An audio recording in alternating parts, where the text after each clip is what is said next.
closer. Gisli and Nobunaga. Buzz, buzz, buzz, buzz, buzz. Yes, my friends, I have revamped my lighting situation just a little bit. I wanted it to feel a little bit more cozy. Cozy, cozy, cozy, cozy, cozy, and dark. And just for today, I am kind of off to the side because we're gonna have this down here. So I'm a little bit off center today. Hello, isolated matrix. Hello, hello, hello, hello. Hello, hello, hello, hello, hello. It does look really cozy. What did you change? Blue lights at the back of the bookshelves. So yes, I have. So first of all, everything is like Bluetoothable, so I can like change the lights from my phone, which is super fun. But I think that this looks the best. So yes, I have new lights back there, and then I also, you can see this big line. There's only one of them, but glasses are crazy, so it looks like there's two.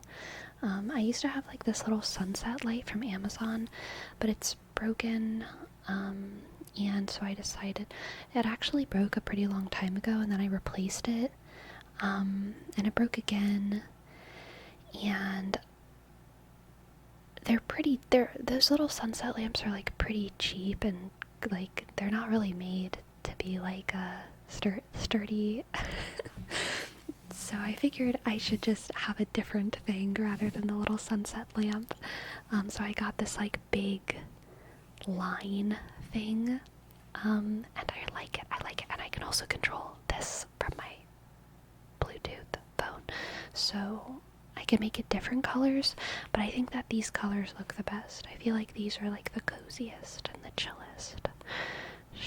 Hello, Green Ninja. Hello, Green Ninja. And hello, Hagen. Hello, Hagen. Can we give it a try at changing the lights? Sure, we can give it a try if y'all want to see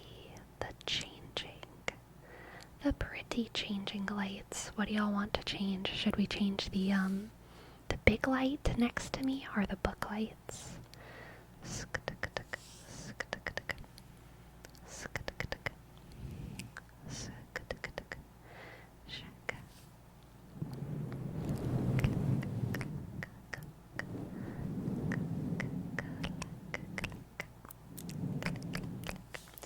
I'll do the book lights. Let's see. What do I even have them on right now? I think I just have them on white. Yeah.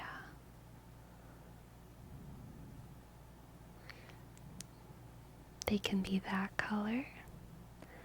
They can be red. They can be blue. Light blue, light blue, light blue, light blue, light blue. Purple, purple, purple, purple, purple, purple, purple, purple. I think I can also make it so that they move around. Yeah. Like that. This is supposed to look like fire.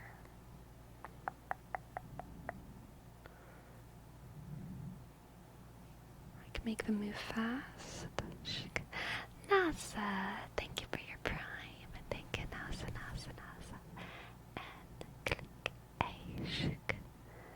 Ask a shk. 2, 5. Heat. Click. E. Thank you. This is the Christmas setting. This one is candlelight. The disco. So that one's a little bit wild.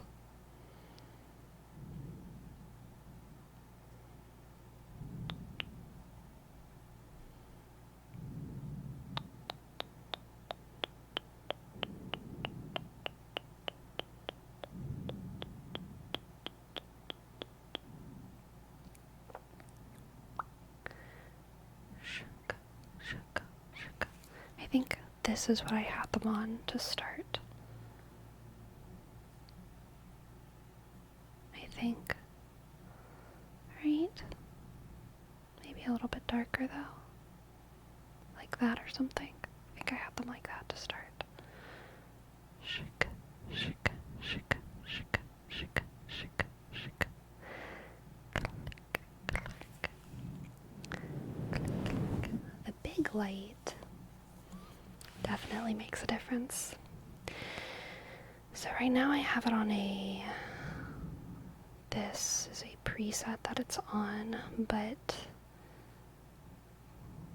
this is red. Red light, red light, red light, red light, red, red, red. Blue. Blue. A different blue. Shk. Purple. Purple, purple, purple. Purple, purple, purple. Purple, purple, purple. Green. This one makes me feel Christmassy. Shk, shk. Feels like a Christmassy green.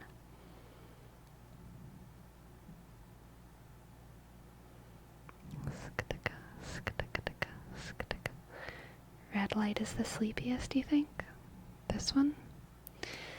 If they're both red, as requested,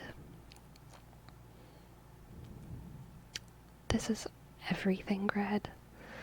A little bit demonic.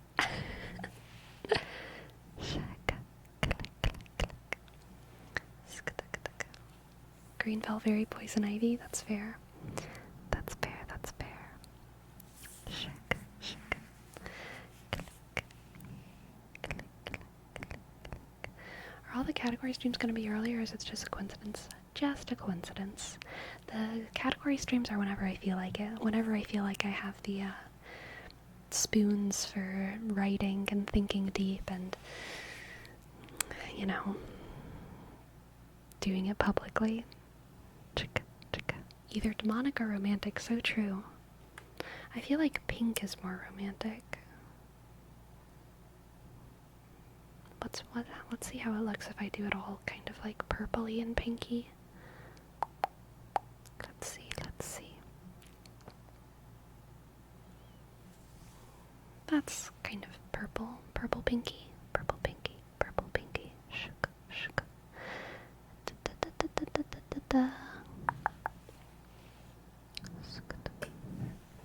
Did you ever articulate what you were trying to work out? I'm not trying to work out anything. I truly am just trying to curate, okay? This is it's work. It's what I am doing is an archival effort, not a investigative effort. All right. I'm trying to curate a list of a specific cultural phenomenon, which is making categorization systems. There is a cultural phenomenon that seems to be popular lately of making these categorization systems and using them and kind of invoking them in casual settings that I think is interesting. So I'm just trying to curate a list of those categorizations and kind of provide information about them that you don't usually get when you are actually just looking up the system. Because when you're looking up the system, you can figure out how it works, but there's not too many analyses of these systems that are analyzing them from the point of like, who is using them right now? Why are they using them right now?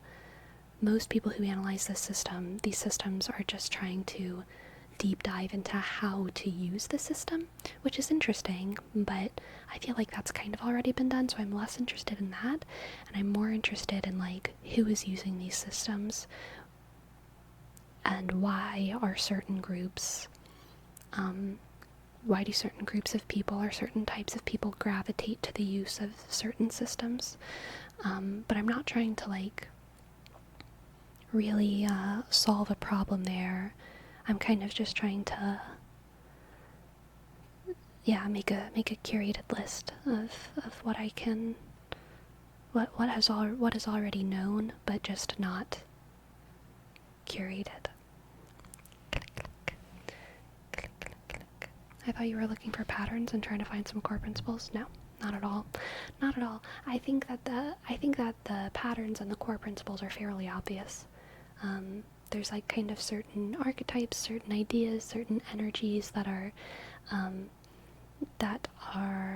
given different names, whether you're looking at them from like a secular or religious context.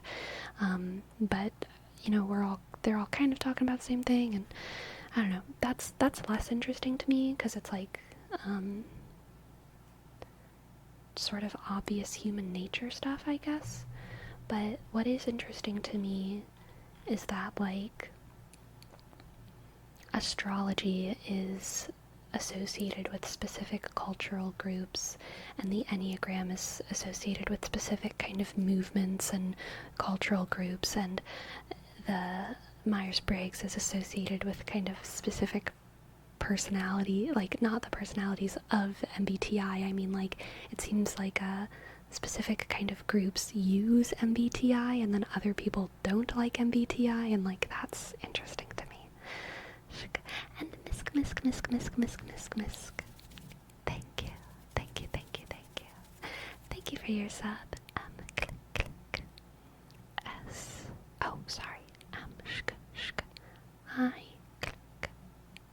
S. C. Shk. S. Click. C. Thank you. Thank you very much. Alright. Let's go back to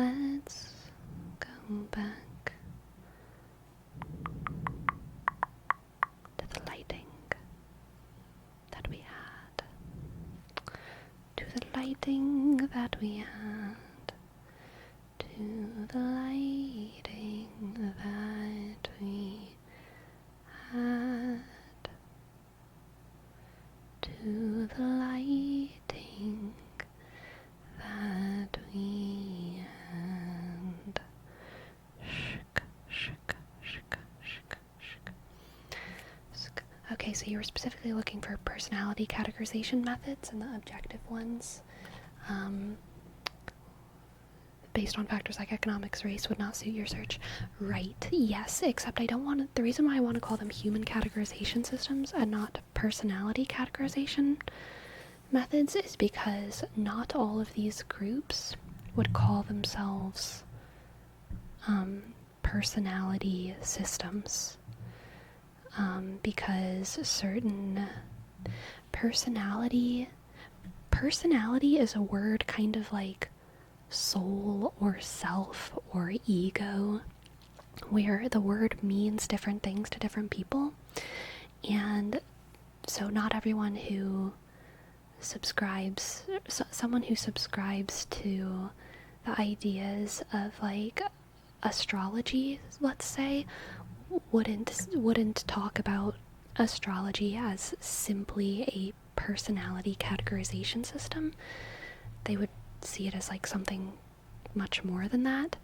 But what they honestly see it would be what someone else would call a personality analysis. It's kind of like a behaviorism versus like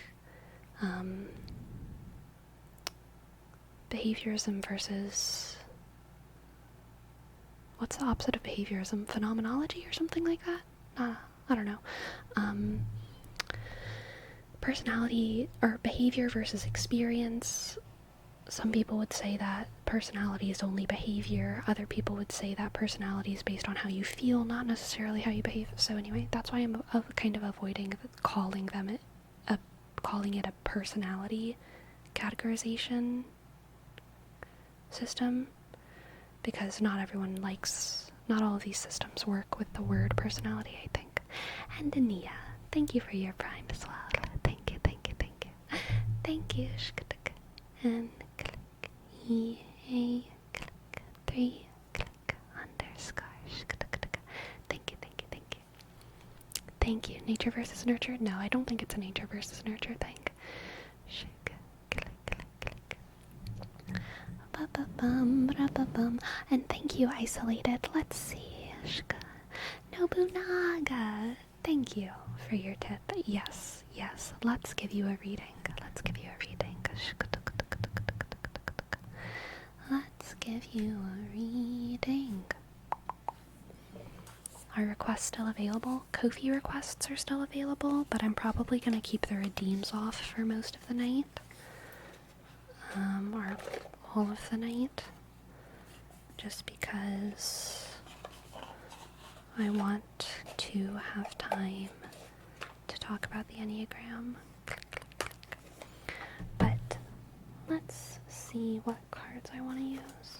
I want to use the Anima Mundi.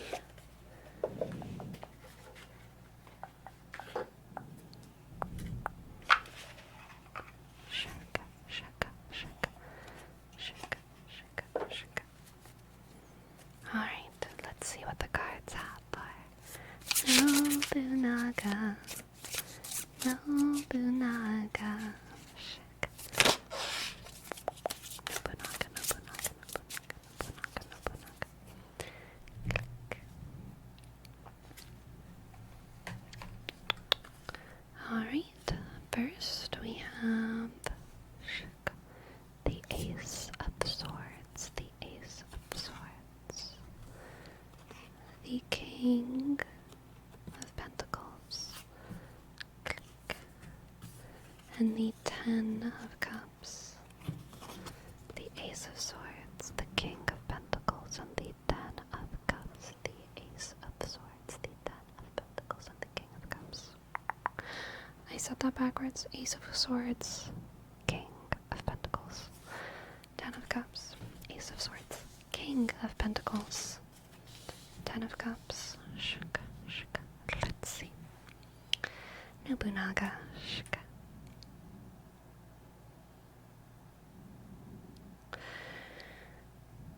Oh, this is good. This is a realization of something that you already have, okay? This is a realization that you're doing really well, okay? And I think it's kind of like maybe you've been busy in the thick of things, going from day to day, going from moment to moment, and maybe you haven't had time to like really sit down and self-evaluate in a hot second. But the Ace of Swords is about to come through for you, okay? The Ace of Swords is about to come through for you in a big way and say, hey, sit down for a second and think about how well you've done for yourself and how far you've come and how much success you have and how happy you are right now. Just take a moment to celebrate how happy you are right here, today, right now. Take a moment and smell those roses. Think about all the people who are in your life who love you, who you love back. Think about all the people in your life who you're taking care of, who appreciate you and what you give to them. You give so much to the people around you, and people really, really appreciate your presence in their life, okay?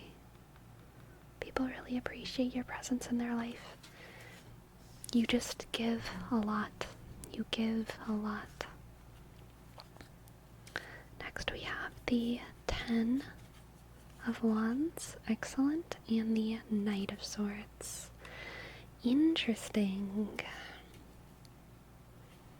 Interesting. Okay, Nobunaga.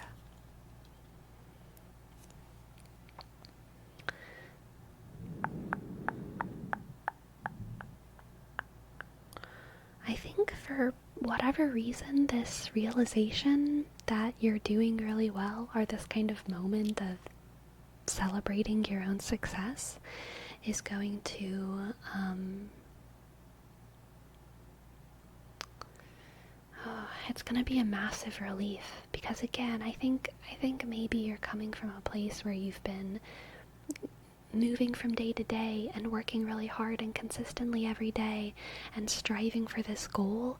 And what you're having right now is kind of the realization and the moment where you recognize that you've achieved so much of your goals, and you can still go farther, but you don't have to be approaching your life from the perspective of someone who is trying to fix their life or redeem themselves or do better because you've done badly.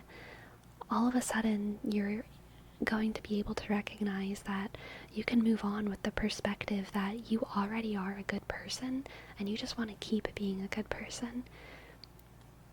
You have achieved it. You've achieved your goals, and now you just have to stay on that path so you can let down the burden of shame or guilt or whatever it is that you've been fighting against. You're not fighting that battle anymore. And you can use that recognition to move forward in your life with a little bit extra pizzazz and passion and courage, alright? Because you've made it this far being yourself, and that means that you must be good at what you're doing, alright? The Knight of Swords is really a card of confidence, and the Knight of Swords can be a little bit, arrogant sometimes, but in a reading like this, what I'm getting from the Knight of Swords is like you have earned the right to be confident in your method of self-improvement.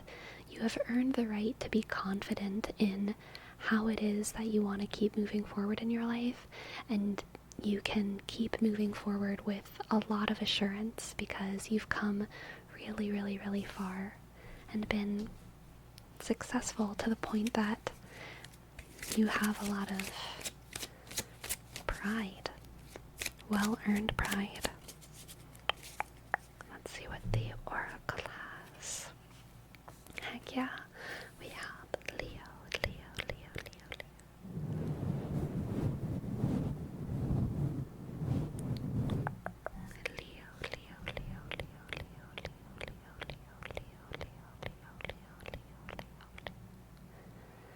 Be the star of your own show.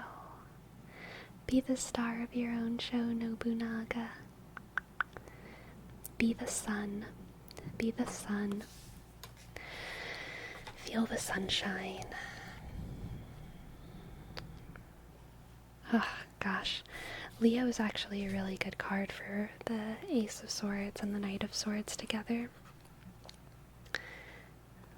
Leo is a card of, clarity and confidence, assuredness, and beauty. And the Ace of Swords is, recognition or realization. And then this is more confidence and self-assuredness, and speed. Both of these are fast cards. So yeah, all of this together is kind of giving me sun vibes as well, especially with Leo. So yeah, I mean, this is a card about clarity, not on the world. The sun would be more about clarity about your situation or clarity about the world, but this reading is about clarity on yourself. Clarity about how far you've come. Clarity about how good you are, how worth celebrating you are, and frankly just how right you are about yourself and about how to keep self-improving and moving forward. So take that confidence in stride and keep on going, Nobunaga. You are doing great. You are doing great on your journey of selfhood. and personal evolution and becoming the greatest version of you, okay? You are doing great. Thank you for letting me read for you. I hope that you enjoyed. And I hope that it resonated. Thank you, thank you, thank you, thank you, thank you. Thank you, thank you, thank you very much. Thank you very much.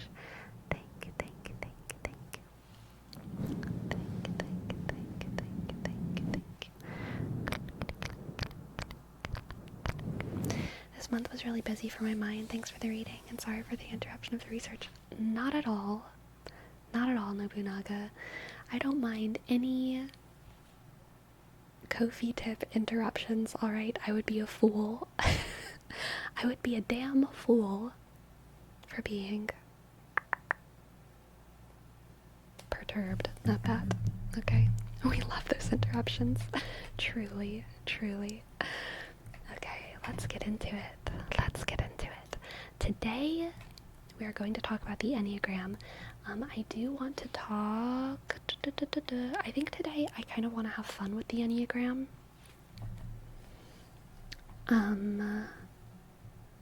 What do I even mean by that?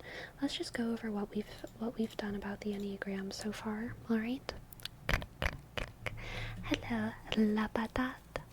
La patate, la patate laide. Ugly potato, right? I don't know how to say laide, but hello, hello. Hello to France.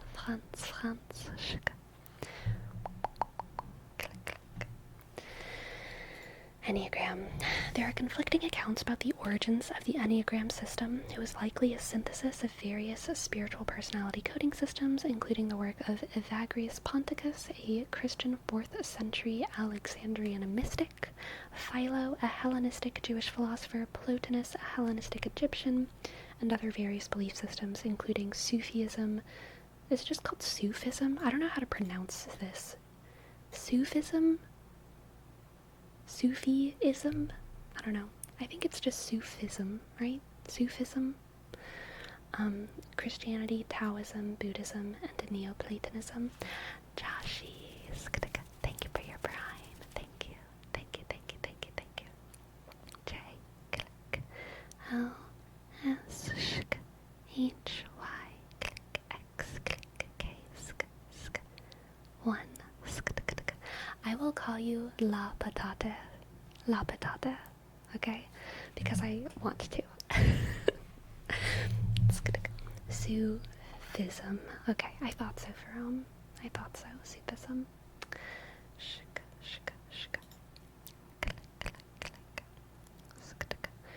And then the modern Enneagram was formalized by Oscar Icazo, George Gurdjieff, and Claudio Naranjo. Gurdjieff reintroduced the Enneagram symbol in the Inner Work School and repopularized the Enneagram's spiritual significance as a tool for self-conception. Icazo traveled the world and was educated by many mystics. He started the Arica school where he taught about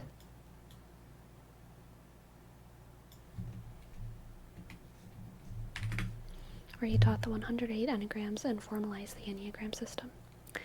Claudio studied in the Arica school and popularized the Enneagram in the US in the 1970s, encouraging its application in social settings rather than purely in personal spiritual pursuits. The intended purpose of the Enneagram system is to heal the disunity of one's divine soul and one's ego/personality. This is a quote from Icazo.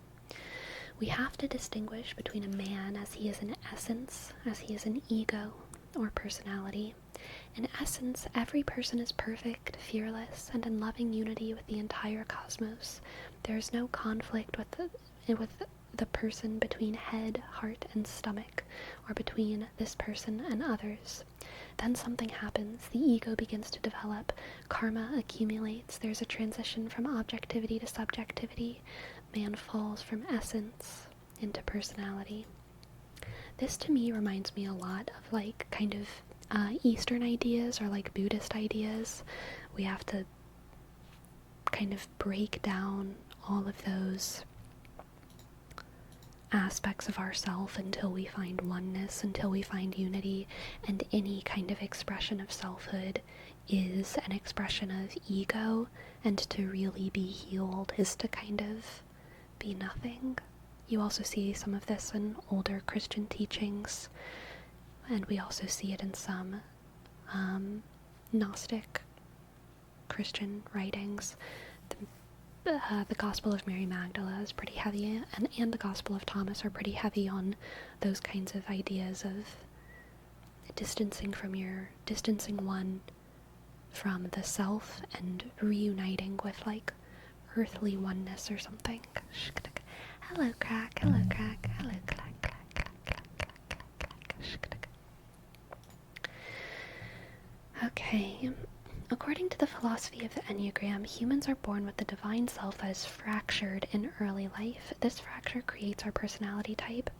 It is our central wound, but one that most people have a functional relationship with, using it to their advantage in our social systems. There are 9 basic types of identity wound, each resulting in one of the Enneagram types. The Enneagram is conceptualized as a circle where 9 points, each signifying a unique personality type, rest on the circumference of the circle. One's primary type assignment therefore has 2 wings. These wings represent behavior that an individual can easily adapt into. Usually, a primary wing is assigned. For example, type 9, the peacemaker, has wings 8, the protector, and 1, the perfectionist. Based on an assessment, the Enneagram typology might assign them the designation type 9, wing 1. This means that they fit the personality profile of the peacemaker, but they can take on the behavior and mindset of the perfectionist when needed. In studying the Enneagram with the goal of self-improvement, one can learn to access the energy of all 9 points of the Enneagram, healing their inner wound, releasing their ego, and reintegrating with their divine self. Shuk, shuk, shuk, shuk, shuk, shuk. Welcome in, Andius and Pimax. Welcome in, welcome in. Glad to have y'all. Shuk. And Nobunaga, thank you for gifting us up. Thank you, thank you. And click, oh, shuk.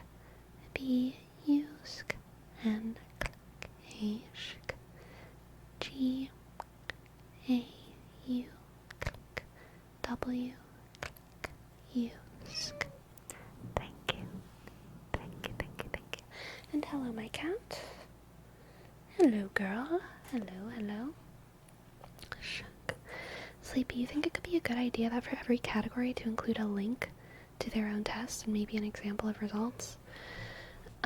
No, you can't do that by yourself.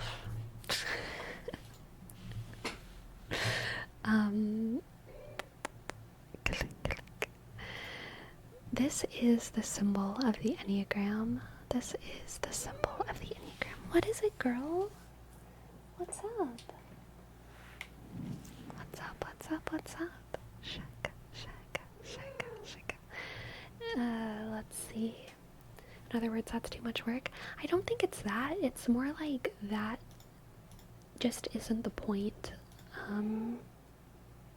I guess. Like, this is a slideshow. You can't click the links on this. Like, I don't understand why I would link to anything for you in a slideshow. If I make, like, is this document available to us? No, that's what I'm saying. I don't know why I would link anything. But, yeah, okay. Yes, let's talk about this. Alright. So, the Enneagram symbol, whenever you take a test, and the Enneagram wasn't, so the MBTI personality test was originally formulated as like a psychological assessment where you take a test and figure out your type. The Enneagram, now we have tests because we're coming from like the internet age of like BuzzFeed quizzes and personality tests on whatever, but the Enneagram wasn't, you weren't originally really supposed to take a test. You were supposed to self-assign through introspection, okay? So you can take tests if you want to, but like, it wasn't originally supposed to be something that you took a test to figure out. It was supposed to be self-assigned through, sorry, that was probably a bad sound.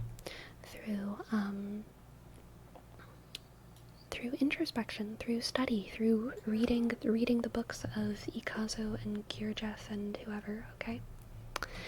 So everyone, is one of these types, theoretically.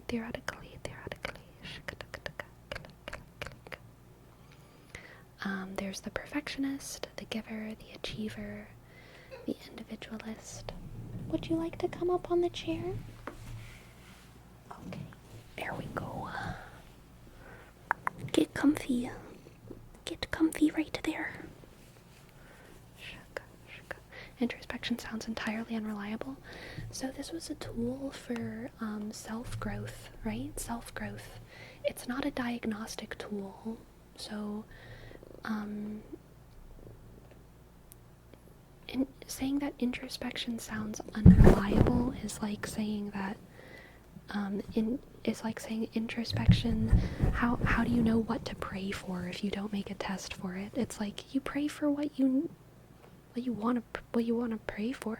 You introspect about it. You don't need to go to a doctor for them to tell you what you should and shouldn't pray for. It's supposed to be a spiritual system with spiritual intent. And you are supposed to identify yourself through just thinking about it and doing research, okay?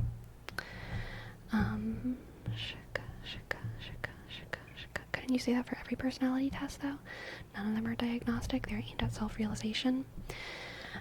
You could say that yourself, but you can't say that that is how they are intended to be used. No.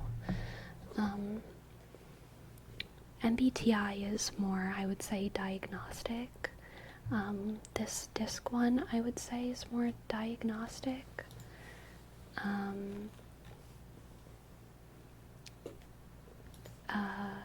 Let's see. I'm actually considering taking this one off. Human design, I would say, is more diagnostic. Human design is also aimed at self-realization, but like you're assigned your type, basically, based off of your birth data. Same with astrology. You don't get to decide who you are and where you are. And there's merit, or there's function, and I'll just say there's pros and cons to like both types of systems that are like where you self-identify into them or where you're assigned. There's also pros and cons to systems that are like traversable or static, and by that I mean like types that you stay as for the rest of your life versus types or systems where you can like move from personality type to personality type. They all have different functions, and that's again part of why I want to curate this list, to talk about the differences between them all and also the similarities between them all, to show that these systems are not all saying the same thing with different language. They are all saying different things. They are all used for different things, but also they're not all, well, actually, no, yeah, I think that's just it. They are actually all different from one another. They are actually all different.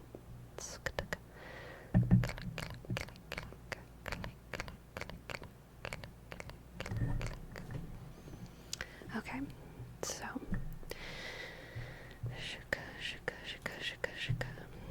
these are how the three groups are generally subdivided, and this is interesting to me. So there's the gut instinct group, 891, the heart group, and the thinking group. This reminds me of Chekhov, okay? Because Chekhov talks about, I want to actually add a text box about this. Can I do that?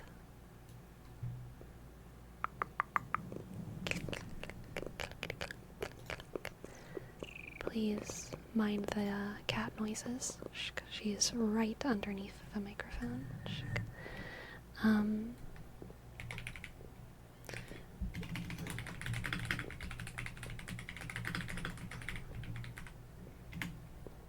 Chekhov's character types.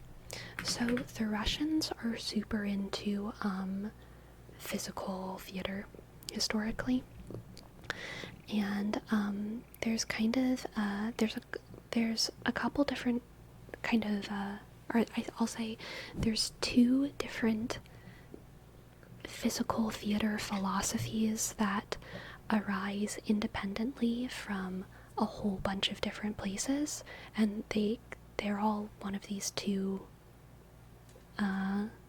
perspectives on physical theater.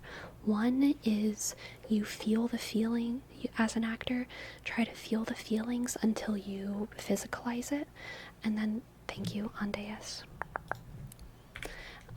And I just did that. Is that right? Yeah, okay. And then the other perspective is perform the physical action, and performing the physical action will make you feel the feeling as the actor. Two different perspectives, and they arise independently in a lot of different regions. A lot of Russian theater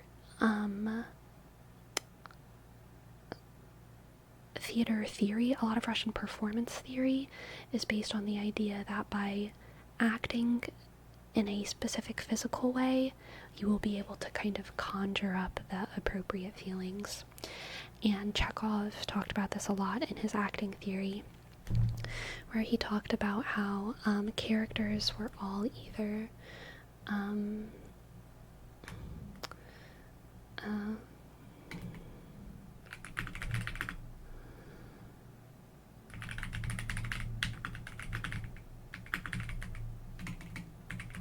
led by one center, their hips, their heart, or their head. And he would teach his acting students to think about whether their character was mostly led by the hips, which is usually kind of greedy, earthy, sometimes overly sexual. Their heart, led by feelings, emotions, relationships, or their head, curiosity, ambition, identity, things like that.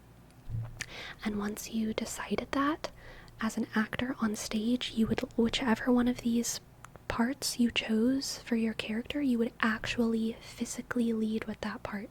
So if you have a character who's mostly a thinker, your head should always be, whenever you're moving, your head is the furthest thing forward. And whenever you are a really horny character or a greedy character or whatever, you actually lead with your hips on the stage. And whenever you are someone who's led with your heart, with your emotions, your sense of charity, you lead with your heart on the stage. And obviously there's exceptions of this, you know, someone with their heart, leading with their heart, they might have to sometimes like bend down, and you move your body to do that in the correct way. But in general, whenever you're moving, whenever you're talking, you lead with one of these things, and that brings out a lot of, it communicates something to the audience, but it also communicates to something to you as an actor. It's a way of transforming yourself. And you can do this. You can do this in a fun way. Go a couple hours around your house leading with your hips. Go a couple hours around your house leading with your head. Go a couple hours leading with your heart, and see how it changes you. Because it will change you. It will change your energy. It's weird. It will change the way you feel. It's kind of like how hugging yourself is a vibe, and like getting really big in the mirror is a vibe. These are all psychology tricks that we can use to put ourselves in kind of a different mindset, a different world. And it is effective. But the Enneagram also talks about this. with 8, 9, and 1 being led by the gut, the stomach, rather than the hips. So I think the slight difference between Chekhov's characterization of the hips versus the Enneagram's characterization of the gut is that the hips is usually kind of more about greed, but I feel like the gut here is more about being led by intuition. Led by intuition, probably more judging if you're in the Myers-Briggs world, rather than perceiving, judging rather than perceiving here. And then we have the heart, the giver, the achiever, the individualist. These people are all very invested in the people around them, rather than 8, 9, and 1 are kind of more invested in like the ideas about let me think, like just doing good and being right, I would say, being right. And then these people are focused on their place in society. And the analyst, the questioner, and the optimist are looking for truth, trying to discover, trying to find the solution to things.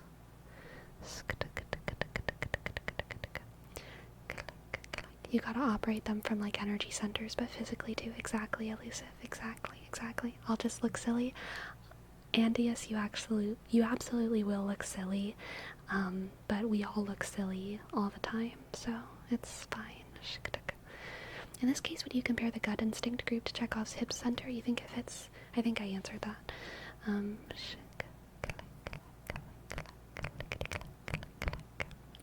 What about the arrows? Right, so the arrows show.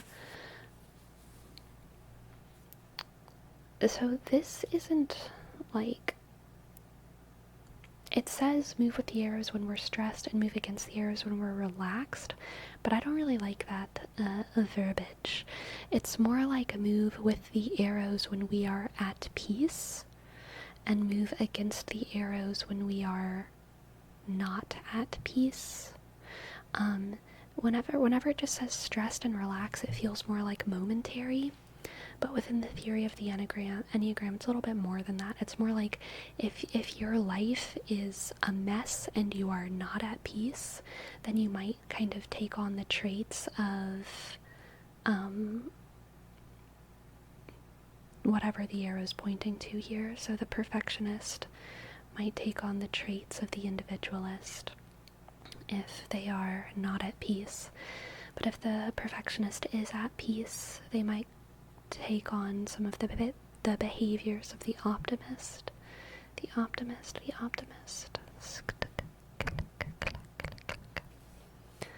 You think this could also be applied from our POVs towards other people, like how we would perceive them in the Enneagram?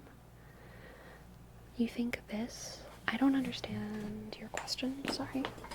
I don't know what you mean by this. What is this? You think this also could be applied? What can be applied?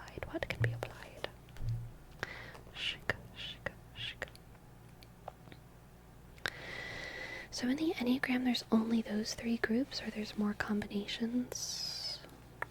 Yeah, in the Enneagram, there's just these 3 groups.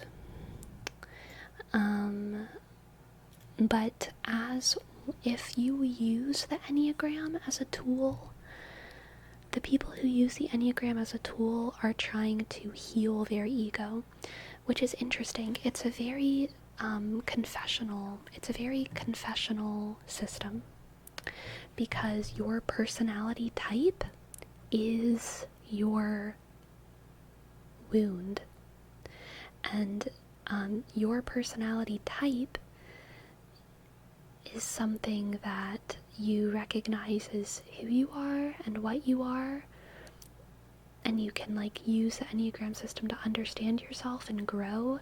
But kind of the ultimate goal is to not have one of these personality types anymore, with the understanding that we always will. We always will have one of these things, but we're striving towards a lessening of the ego, a healing of the wound, right?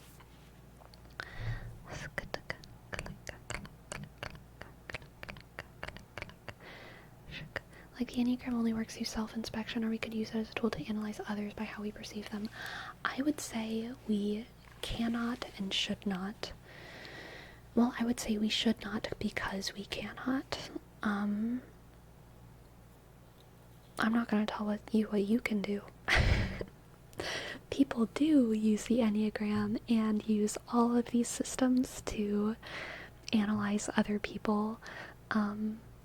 But I don't think it's as good because especially the Enneagram is so, it's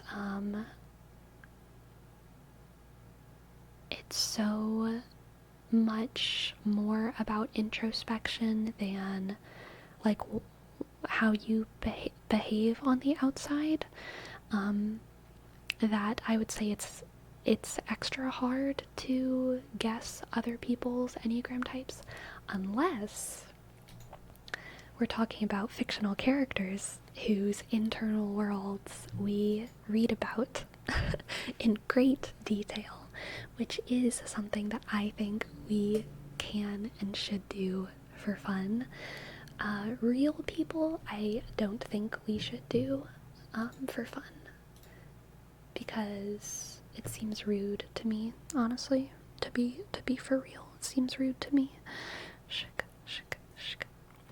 Big Danny, thank you for your prime. Thank you, Big Danny. Thank you, Big Danny. Thank you, Big Danny. Click. B sk I dot G sk D click A N sk I dot 28.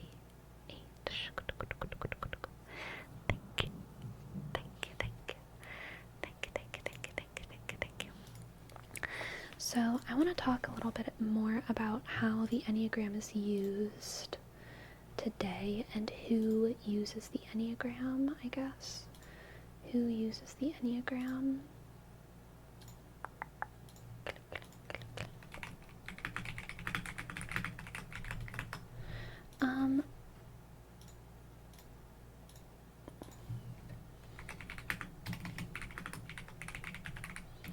So as opposed to Myers-Briggs, I would say that the Enneagram is not really used in secular circles as much as it's used in kind of new agey spiritual circles. That's kind of more of its association. The Enneagram is associated with New Age ideas, spirituality, New Age ideas, and spirituality. RC, Qman, thank you for your prime. Thank you, RC. Thank you, RC, RC. C, Q, M, A, N. Thank you. Thank you very much. Thank you very much. Thank you very much. The Enneagram is associated with new age ideas and spirituality. Because it has a mixed, because it has mixed cultural origins, it cannot comfortably be claimed by any religion, but it is comfortably invoked by many.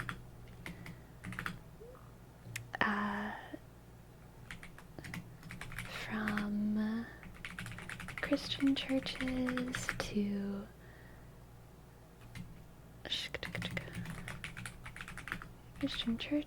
churches to to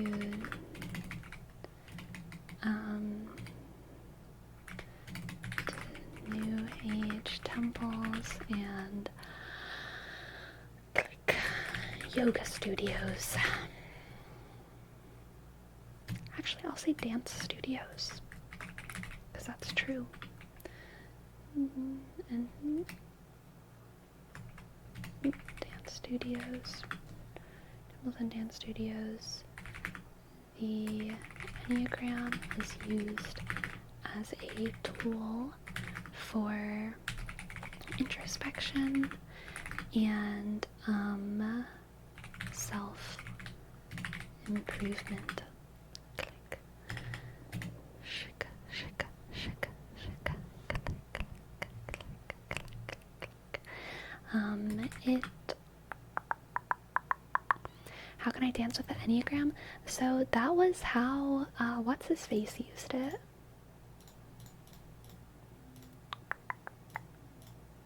It was Gurdjieff, right? I'm pretty sure Gurdjieff used it in dance, but like spiritual dance. Yeah. And it's still used in that kind of way, I think.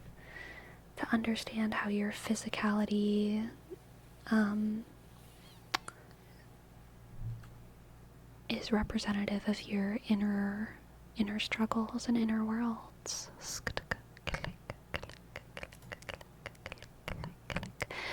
Farewell, Destructicon. Good luck at your meeting. Good luck, good luck.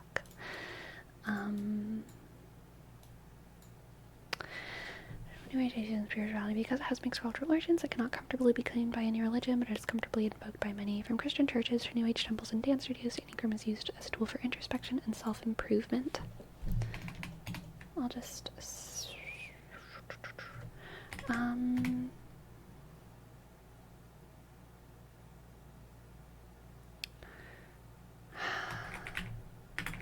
The Enneagram is based on the wounds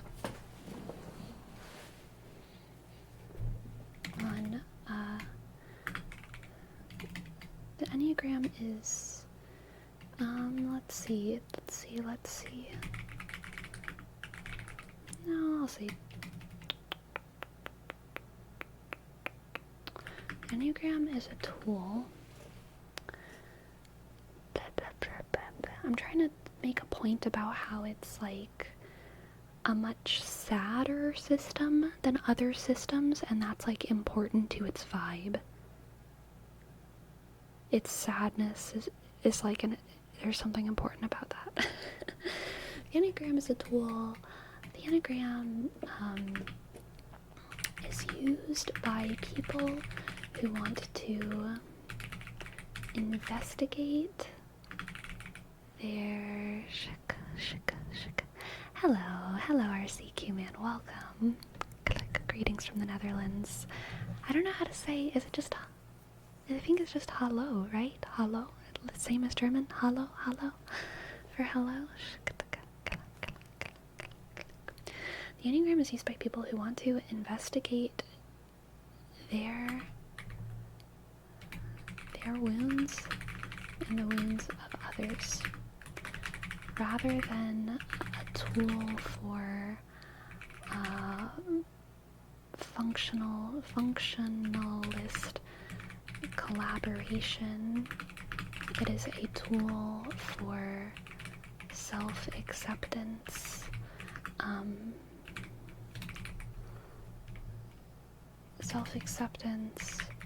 forgiveness, and empathy.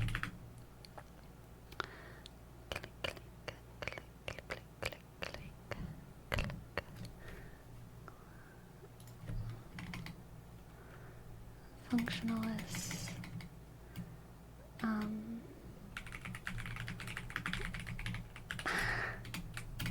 a lot of these systems are used for world saving, so this means something to me. I'm sorry if it doesn't mean anything to you. It is a tool for self-acceptance, forgiveness, and empathy. Think you could include the point you made earlier about how we We should aim not to not have any of the points, with the understanding that we're bound to have them anyways. Right. It's a tool for self-acceptance, forgiveness, and empathy. It is a confessional tool which exposes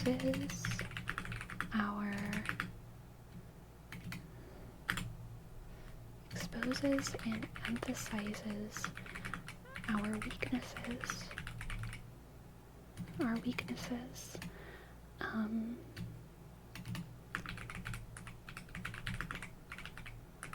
Weaknesses.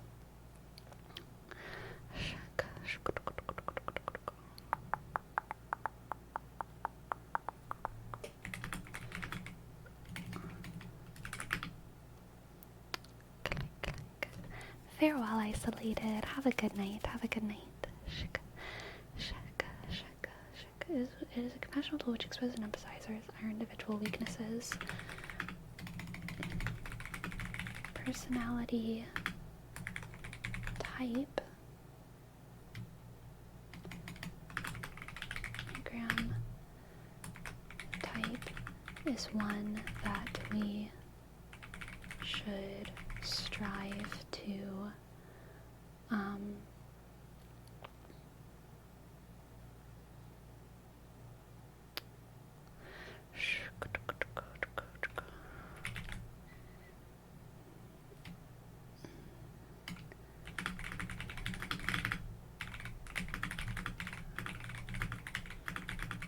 heal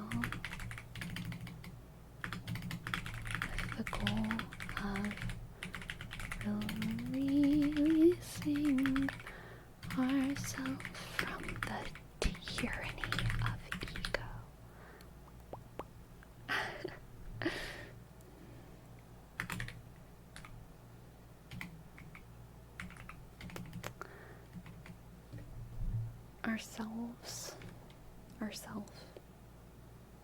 Oneself. There we go. Oneself.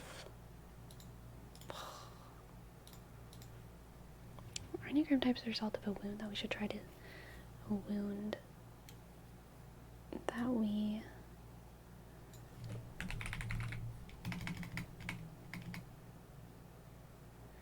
It's a result of a wound that we attempt to heal with the goal. That we attempt to heal. I've already kind of said this, so I'm actually going to take it away. Enneagram type is a result of a wound that we attempt to heal. Also, this doesn't belong on this slide.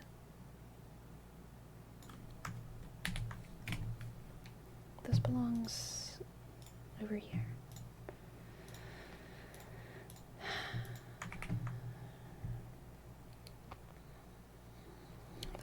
Our Enneagram type is a result of a wound that we attempt to heal. Effectively,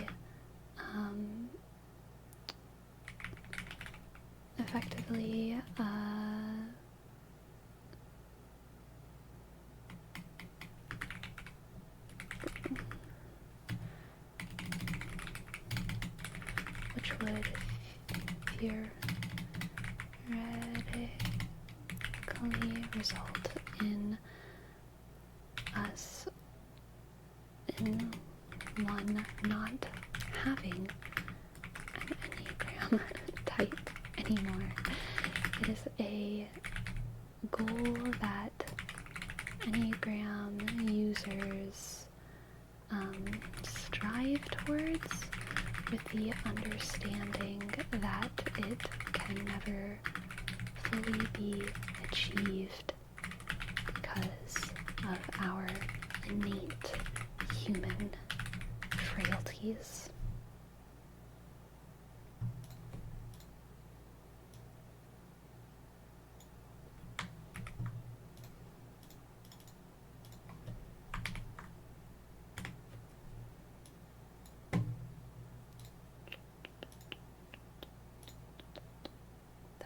That's too big. That's too small. That's just right.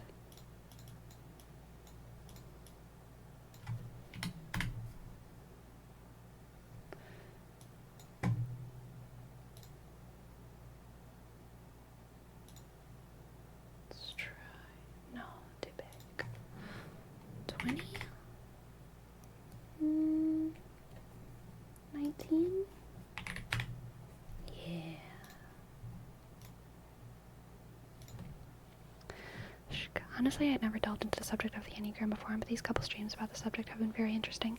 It's a fun system. I think, so I'm actually going to go more into this because I think it's related to this, but like the Enneagram, I think, is more interesting to a lot of artists and to a lot of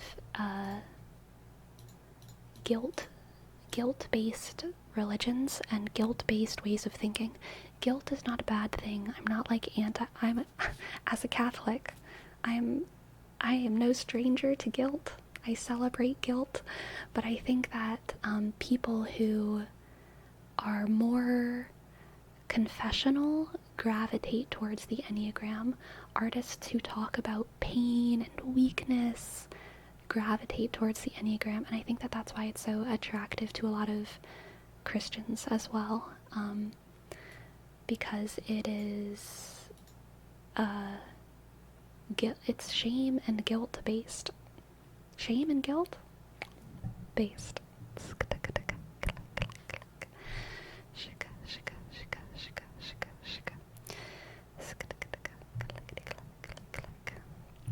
I think we could change the wound analogy in the second paragraph.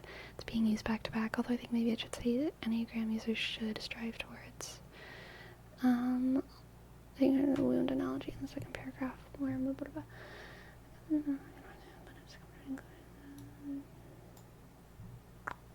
talking about up here? Obviously, I'm not proofreading, so I appreciate this. Fracture creates a personality types, their central wound, one that most people have functional relationship with, using their fans and our social identity wound. Something on the Enneagram types. I'm okay with this because I'm reiterating it so that it's clear that this is the same thing. Like, I am talking about the same thing, not a different thing. I want to have it twice there. Next slide. Okay. Letting the through self-improvement, one can learn to access energy development and healing their inner wound, releasing their ego.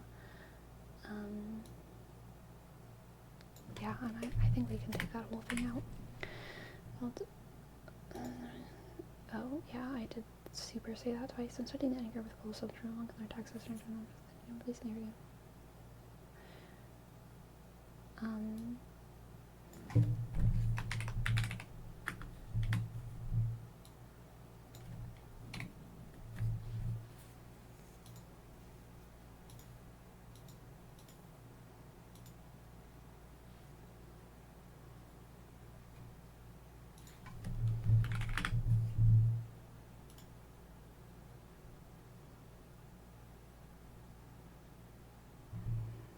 Yeah.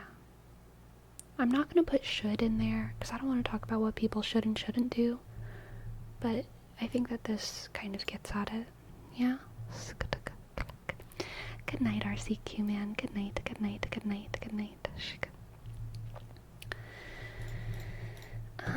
Let's see. The Enneagram is used by people who want to investigate their wounds and the wounds of others. Rather than a tool for functionalist world saving, it's a tool for self-acceptance, forgiveness, and empathy. It's a confessional tool which exposes and emphasizes our individual weaknesses, which is why I think it attracts religiously oriented people.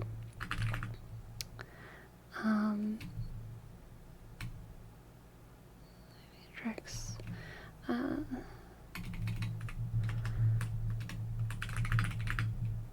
in my experience, the Enneagram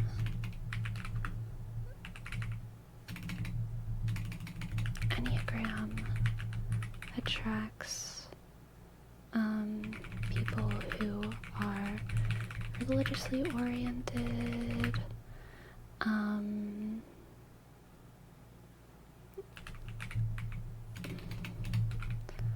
more abstract thinkers and artists who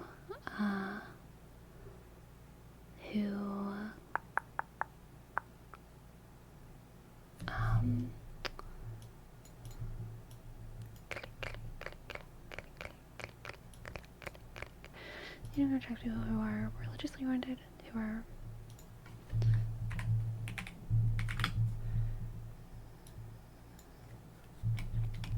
and more religiously oriented, and artists who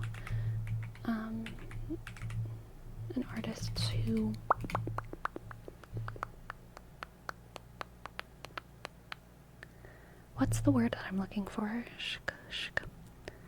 Some so the ideas in my head are like artists who are talk about like kind of the human condition a lot, and also like the Enneagram is inherently like more expressionist than like in the actual artistic sense of like expressionism, than like realist or naturalist or anything like that. Enneagram attracts people who are more religiously oriented, abstract thinkers, and artists. Fuck it. I'll just say artists. I'll just say artists. And artists who hate their life and the lives of others. Yeah. Very based, very based. Think you could put the last line of the first paragraph with the second paragraph?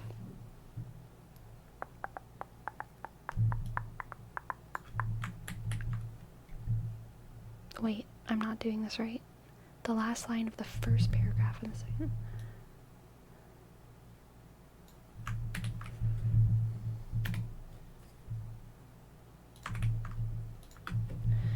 Associated with New Age ideas and spirituality. Because it has mixed cultural origins, it cannot comfortably be claimed by any religion, but it is comfortably invoked by many. The Enneagram is used by people who want to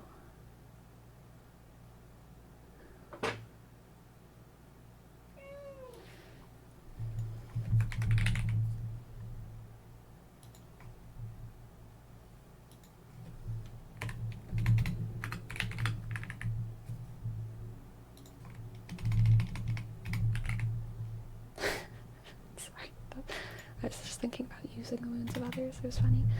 Those who want to investigate their wounds and the wounds of others use the Enneagram not as a tool for functionalist world saving. My cat is crunching on something, but as a tool for self-acceptance, forgiveness.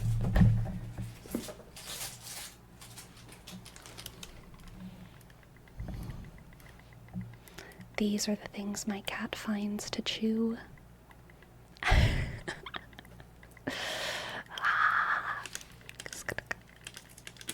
Not the batteries.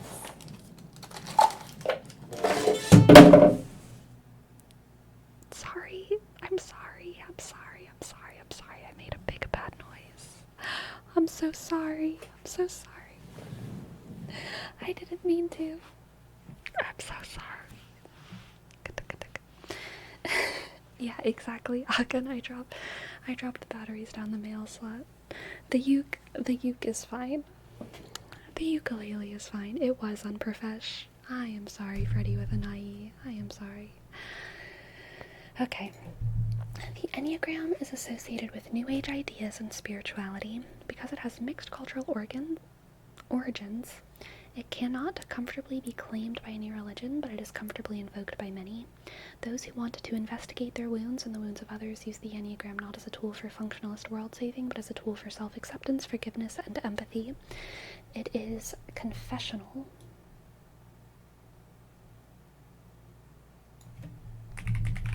Because it exposes and emphasizes our individual weaknesses.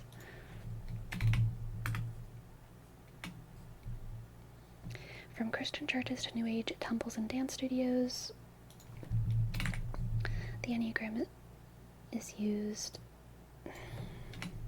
for introspection and self-improvement.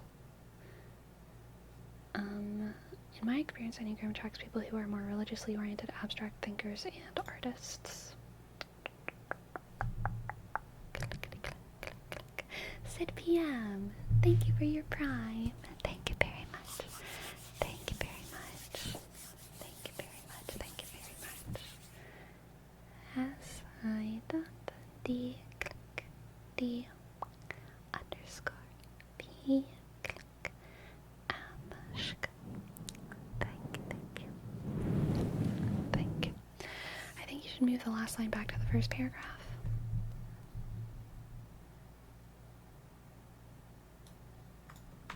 Okay. Sure.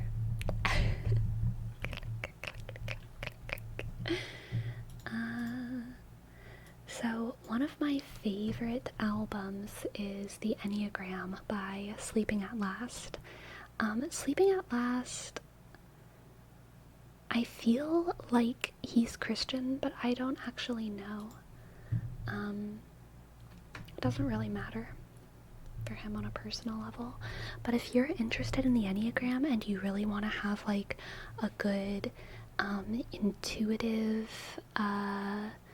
intuitive dive into understanding the Enneagram types, I suggest you listen to the Enneagram album by Sleeping at Last.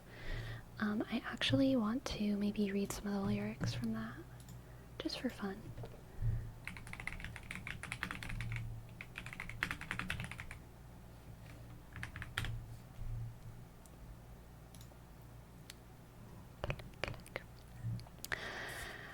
No, elusive. I type myself as a one, which is your favorite song, one, which is, it's frustrating because 2 and 9 are the ones that I can sing the best with my ukulele. I can't sing the one that I like the most, the best. It's very frustrating. But the lyrics of one speak to me so, like, this song feels like a prayer to me. I love this song because it expresses some like deep part of my soul so much better than I ever have. In general, Sleeping at Last is such a incredible lyricist, and I think his lyricism just really comes out in this whole album. But I have a feeling that whatever type you are, probably his song for that type is going to speak to you really deeply in the same way that this one speaks to me. So yeah, I'll read some of the lyrics. So this is type 1.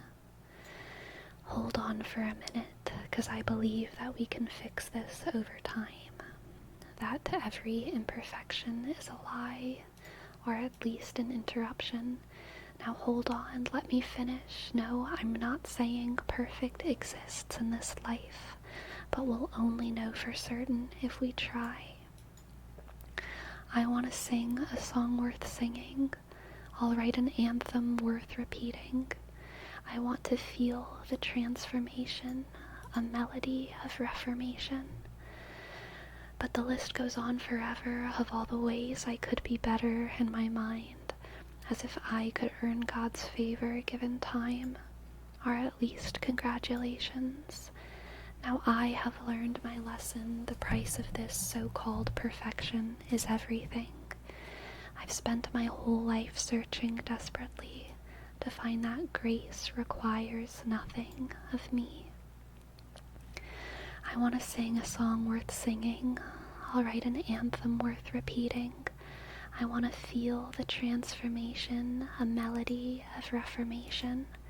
I'll hold it all more loosely and yet somehow much more dearly, 'cause I've spent my whole life searching desperately to find out that grace requires nothing.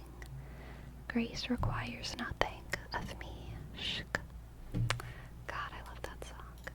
God, I love that song. Alright, 2. This one goes out to every Cancer out there, alright? And this is one of the ones that I sang. I've sung it before, in one of my singing videos before. Sweetheart, you look a little tired. When did you last eat? Come in and make yourself right at home. Stay as long as you need. Tell me, is something wrong? If something's wrong, you can count on me. You know I'll take my heart clean apart if it helps yours beat. It's okay if you can't find the words. Let me take your coat and this weight off your shoulders. Like a force to be reckoned with, a mighty ocean or a gentle kiss, I will love you with every single thing I have. Like a tidal wave will make a mess, or calm waters if that serves you best, I will love you without any strings attached. It's okay if you can't catch your breath. You can take the oxygen straight out of my own chest. I know exactly how the rule goes. Put my mask on first. No, I don't want to talk about myself. Tell me where it hurts. I just want to build you up till you're good as new. And maybe one day I will get around to fixing myself too. I don't even know where to start. Already tired of trying to recall when it all fell apart. I just want to love you, to love you, to love you well. I just want to learn how, somehow, to be loved myself. Like a force to be reckoned with. Destructicon. Shut up. Sorry. A mighty ocean or a gentle kiss. I will love you without any strings attached. And what a privilege it is to love. A great honor to hold you up. Like a force to be reckoned with. A mighty ocean or a gentle kiss. I will love you with every single thing I have. Like a tidal wave I'll make a mess, or calm waters if that serves you best. I will love you without any strings attached. I will love you without any strings attached. Such Cancer energy from 2. I'm pretty sure it's the only song as well that's in second person, or like primarily in second person. Most of the songs are like, this is what I'm thinking, this is what I want, blah blah blah blah blah. It totally makes sense that 2 is like directed towards the other, because 2's the helper, the giver, is so sacrificial and kind of other based. Yeah, Destructicon, we are literally doing that right now.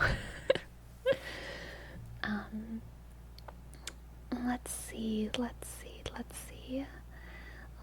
look at... Let's do 4. Actually, I think we should do 5 and 6, because 5 and 6 are the ones that I personally have the hardest time understanding in the Enneagram. Like I have a hard time understanding the energy of 5 versus 6. Which one is Aries? Aries could be a lot of them, but I think that you, Ferome, have 7 energy. That's kind of what we talked about last stream. But Aries...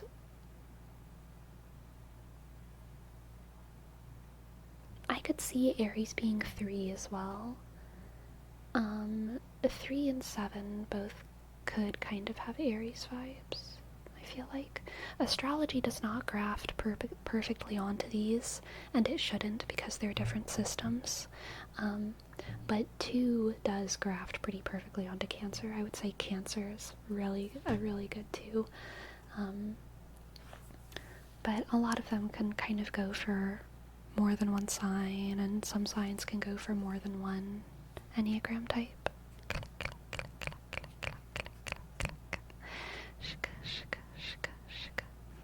Which one was 9? 9 is the Peacemaker. So I'm a 1. Every time I've taken the test, I've gotten balanced wings, which means that I'm like halfway to enlightenment or something. But it means that I am pretty evenly able to access both the 9 and the 2 behavioral patterns, I guess. So I relate fairly well to 2 and 9, but 1 is definitely like speaks more to my soul.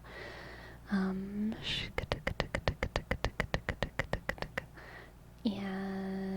yeah, but not okay, so let's read 5, 6, 7. Gosh dang it, let's just read them all. Who are we kidding? Okay. We've done 1 and 2. Let's start reading 3, 4, 5, 6, 7, 8, 9. We have time. We have time. Okay.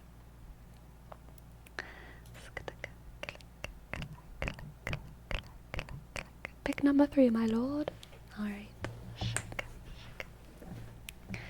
Okay, so 3 is the achiever. The achiever. The achiever. The achiever. 3 is, I would say, kind of Aries energy, also Leo energy. 3... Yeah, I get mostly Aries and Leo energy from 3, potentially. Maybe I've done enough, and your golden child grew up. Maybe this trophy isn't real love, and with or without it, I'm good enough. Maybe I've done enough, finally catching up. For the first time I see an image of my brokenness, utterly worthy of love. Maybe I've done enough. And finally I see myself through the eyes of no one else. It's so exhausting on this silver screen where I play the role of anyone but me. And I finally see myself unabridged and overwhelmed, a mess of a story I'm ashamed to tell, but I'm slowly learning how to break this spell, and I finally see myself. Now I only want what's real, to let my heart feel what it feels. Gold, silver, or bronze hold no value here, where work and rest are equally revered. I only want what's real. I set aside the highlight reel and leave my greatest failures on display with an asterisk, worthy of love anyway.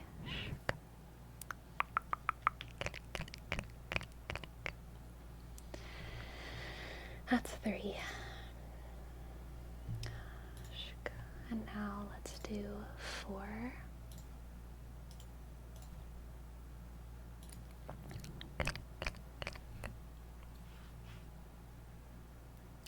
4, I don't know if I can think of a very clean astrology association for 4.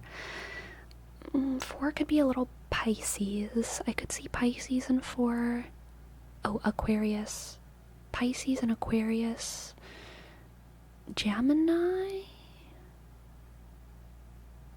I could see a little Gemini in 4. But 4 doesn't graft well onto astrology. 4 is the individualist, and it's I would say 4's central conflict is with their identity, and like 4s are desperately trying to like be themselves, but they don't know who they are, but they're desperately trying to be themselves. I'm 4 balanced wings and a Sag. Interesting. I like that. A 4 Sag. Sagittarius still remains one of the signs that I feel like I have the least grasp on, which is frustrating because I'm a Sag moon, and like I don't know why it is that like whatever the archetype of Sagittarius is, it's difficult for me to fully conceptualize, I think. I don't know why. I don't know what my issue is. I don't know what's wrong with me. Sag moon. Exactly, Arden Tosker, exactly. Alright, this is 4. I'm turning out the light. Oh, I will say, a lot of my friends have been 4s,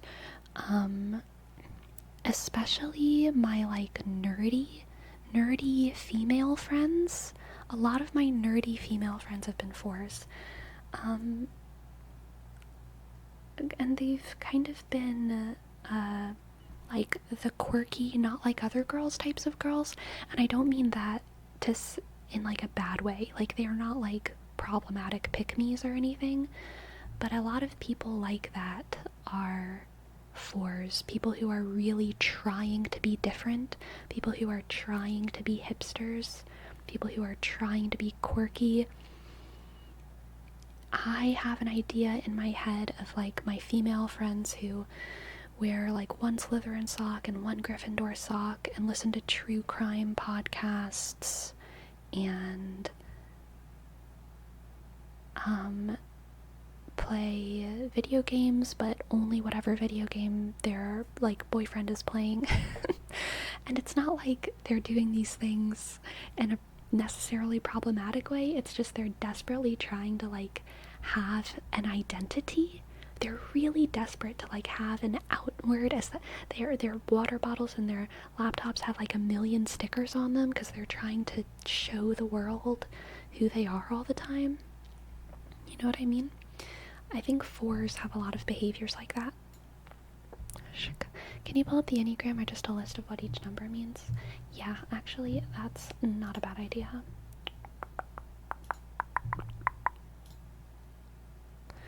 Okay, let's see if that works. Yeah, okay.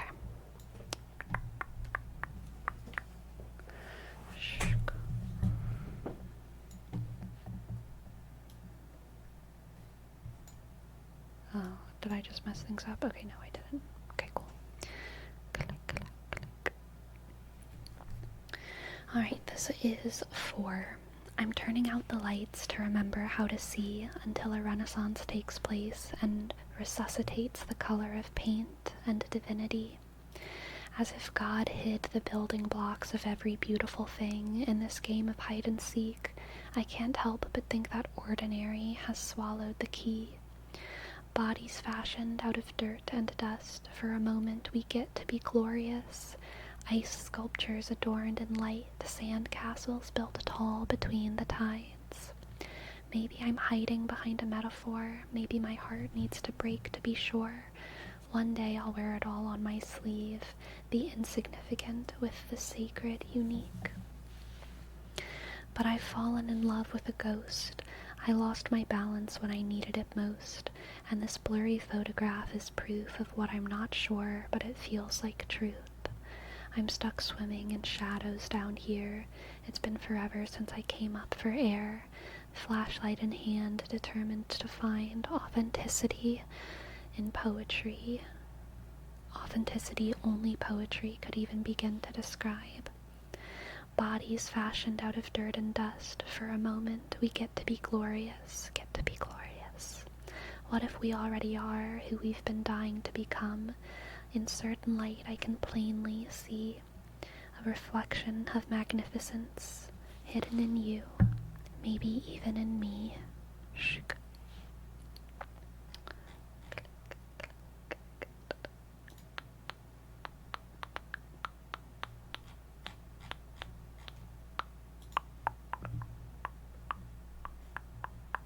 I just messed up my thing. Just a sec.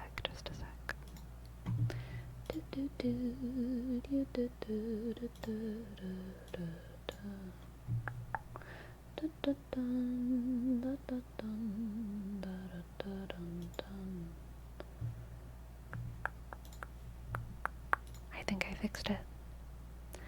I've fixed it. So that was 4. Now let's do 5. 5 is the analyst. The analyst. 5 and 6 are the ones that I have the worst understanding of. They're both thinking. In my head, so I've seen 6, the questioner, characterized as the loyalist as well. And that kind of helps me a little bit. I think of the analyst as more of the skeptic, right? And then the questioner or the loyalist more as the the enthusiast, if that makes sense. So like I think of the 5s more as like the people who are committed to being skeptical and questioning ideas and not really committing to any ideology because everything needs to be investigated. And then I'm thinking of the loyalist as more of like like the Calvinists or the theologians of any religion who will put all of their mental energy into proving whatever it is they've decided to prove, and they are very smart about it. They are very smart, and they can prove anything because of how much they question and doubt. So both of them are intellectual types, but that 5 description is dead on 6. Are you saying that the 6... Wait, what are you saying? Are you saying that I...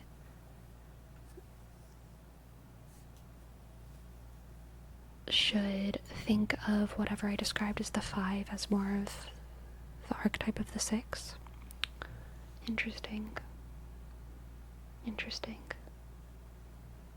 Let's look it up. Honestly, I think I want to have more of a better understanding. You're confusing 5 with the 6? Okay, that's fair. I very well might be.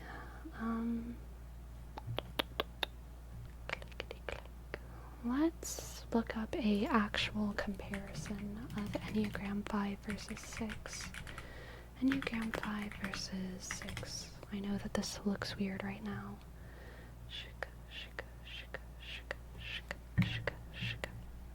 Ooh, yeah.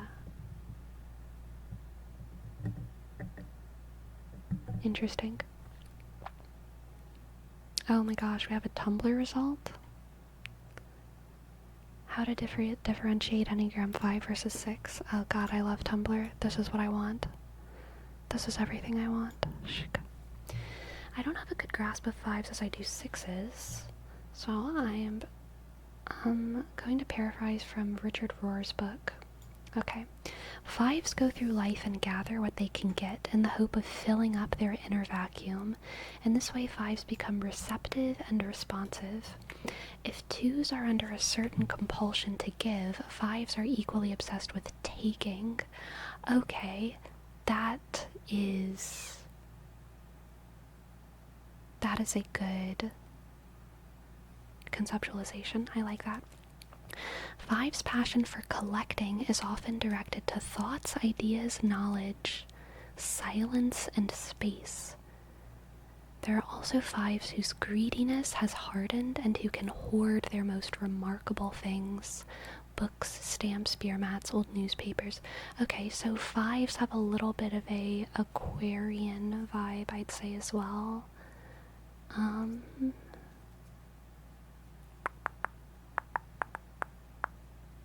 The root sin of 5s is avarice.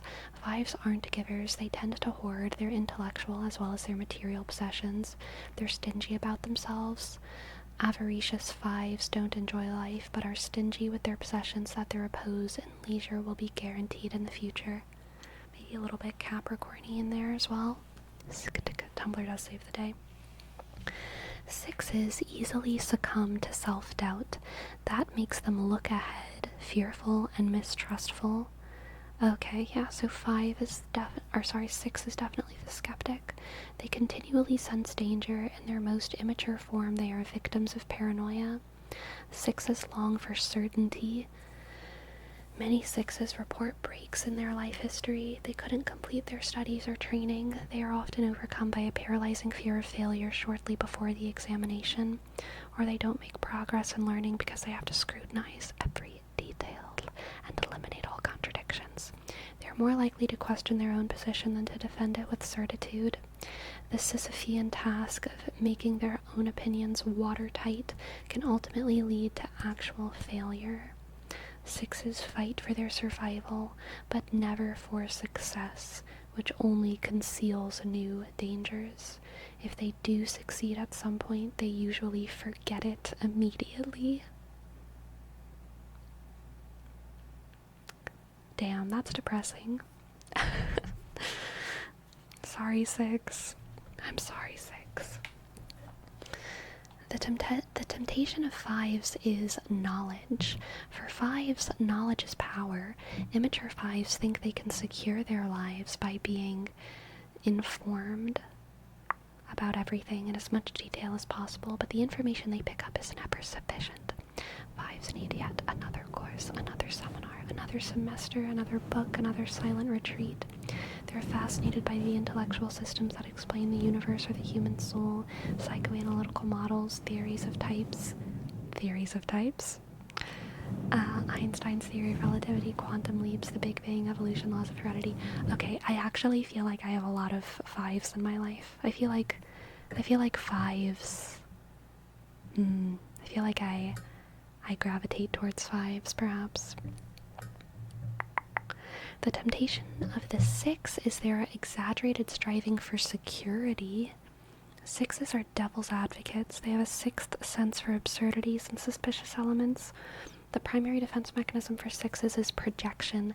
They often have a rich imagination for scenarios of apocalyptic terror and often anticipate the worst. God, I feel like sixes would annoy me, actually. I feel like I'm an anti-six. Defense mechanisms. One of the defense mechanisms fives like to use is withdrawal. Fives are afraid of nothing so much as emotional engagement. The more immature they are, the more they shy away from feelings, sex, relationships that create dependency. The defense mechanism of the six is project hostility, hatred, and negative thoughts onto other people, even when there's scanty evidence of it. The mistrust they harbor against themselves leads to imagination of their own negative motives present in others as well. Okay. To conclude, a six is a more linear thinker than the five. Sixes care about results. Fives care about tearing things apart and finding out where established theories break down. As the Enneagram Institute says, fives are bolder than sixes in their positions and creativity, but also far less practical. Fives feel they can only trust their own minds to come to conclusions. They believe everyone else is likely to be less well informed. Sixes get frantic trying to find something to trust, precisely because they do not trust their own minds to come to meaningful conclusions. Oh, gosh. I am gaining an understanding of them. I want to read this book. This is helping me. Hello, Tessa. Hope you're having a good day. What are we talking about today? Yes, the Enneagram, the Enneagram, the Enneagram.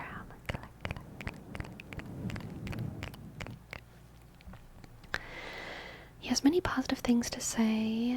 Oh wait, the six will move into action as long as they feel secure in their support system, beliefs, friends, family. The five is more prone to endless research without moving forward. Sixes actively engage others while fives stand on the sidelines and observes. He has many positive things about both fives and sixes.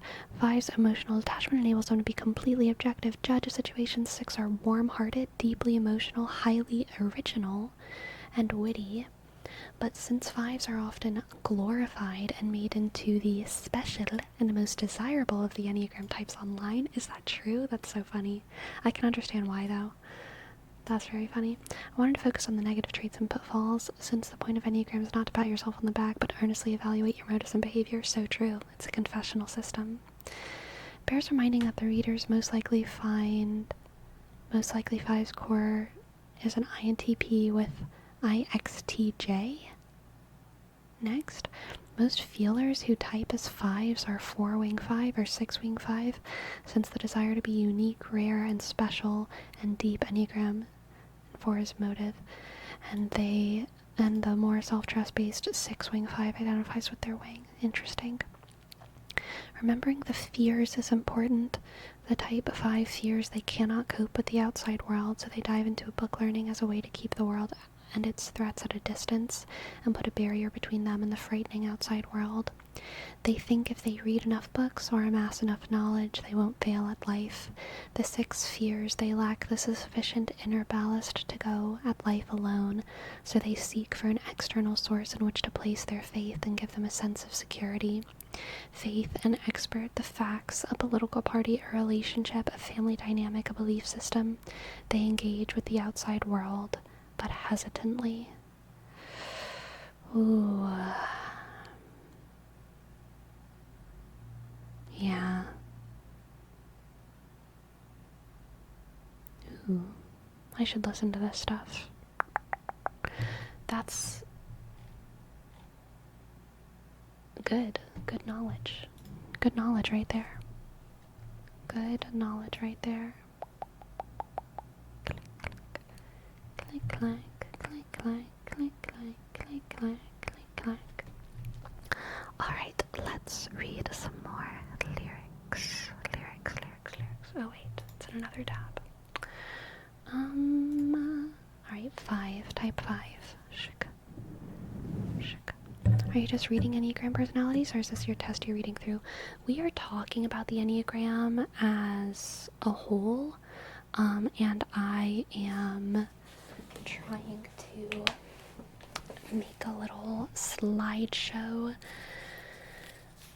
where I just talk about the system. But yeah, we're really just like talking about the Enneagram, about all of the different types. I'm on 5 right now. We're reading through Sleeping at Last's album that goes through all the 9 types. So that's what I'm about to read right now. Sleeping at Last 5. I want to watch the universe expand. I want to break it into pieces small enough to understand and put it all back together again in the quiet of my private collection. It feels like an out-of-body experience, but something gets lost from a safe distance, and now I can't put my mind at rest. And I can't help but second-guess living behind this one-way mirror. I'm hypnotized by this anomaly, such strange uncharted territory, a white flag in the dark between my head and my heart. My armor falls apart as if I could let myself be seen, even deeply known, like I was already brave enough to let go, and now I want to generously lose this energy that I've been hanging on to so desperately. I finally feel the universe expand. It's hidden in heartbeats, exhales, and in the hope of open hands.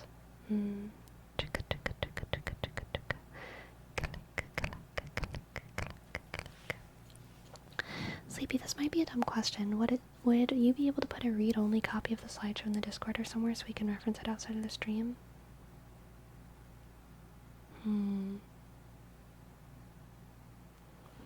The main reason I don't want to do that is because, like, it's not finished yet. And so it's, like, not good. You know what I mean? Like, it's not well written or anything. It's kind of all just mishmash, slashed together. But I will definitely consider it. I don't think it would be a bad thing. I don't think it would be a bad thing. What about when it's completed? When it's completed, definitely. I think that could be cool. Yeah. Alright, now let's look at 6. I just ruined everything. Never mind, I didn't. I came back. That's good.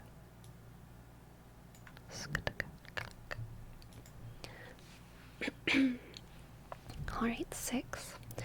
I had the most vivid dream. My feet had left the ground. I was floating to heaven, but I could only look down. My mind was heavy, running ragged with worst-case scenarios, emergency exits in the distance below. I woke up so worried that the angels let go. Oh God, I'm so tired of being afraid. What would it feel like to put this baggage down? If I'm being honest, I'm not sure I'd know how. I want to take shelter, but I'm ready to fight, and somewhere in the middle I feel a little paralyzed, but maybe I'm stronger than I realize. I want to believe, no, I choose to believe, that I was made to become a sanctuary. Fear won't go away, but I can keep it at bay. In these invisible walls, they might just keep us safe. With a vigilant heart, I'll push into the dark, and I'll learn to breathe deep and make peace with the stars. Is it courage or faith to show up every day? To trust that there will be light, always waiting behind, even the darkest of night, and no matter what, somehow we'll be okay. Don't be afraid. Shh. It's good. Alright, 7, 8, 9. 7 and 8, I think, are the most are the personalities that I enjoy the most, enjoy being with the most. 7, 8, 5 are, I think, the personalities that I enjoy, like, talking to the most and being with the most. 7 is hit or miss, though. Sometimes they're too much for me. Too noisy. Too noisy.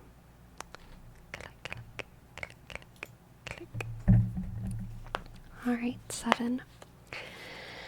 How nice it'd be if we could try everything. I'm serious. Let's make a list and just begin. What about danger? So what? What about risk? Let's climb this mountain before we cross that bridge. 'Cause I'm restless. I'm restless for whatever comes next. How wonderful to see a smile on your face. It costs farewell tears for a welcome home parade. A secret handshake between me and my one life. I'll find the silver lining no matter what the price.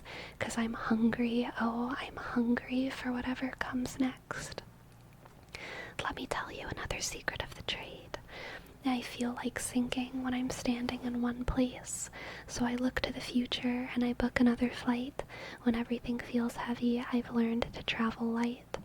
But I want to be here, truly be here, to watch the ones that I love bloom, and I want to make room to love them through and through and through, and through the slow and barren seasons too.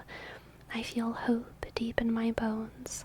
Tomorrow will be beautiful. And I'm ready. God, I'm ready. I'm ready. Restless and hungry, but I'm ready for whatever comes next. Very good. Very good. Very good.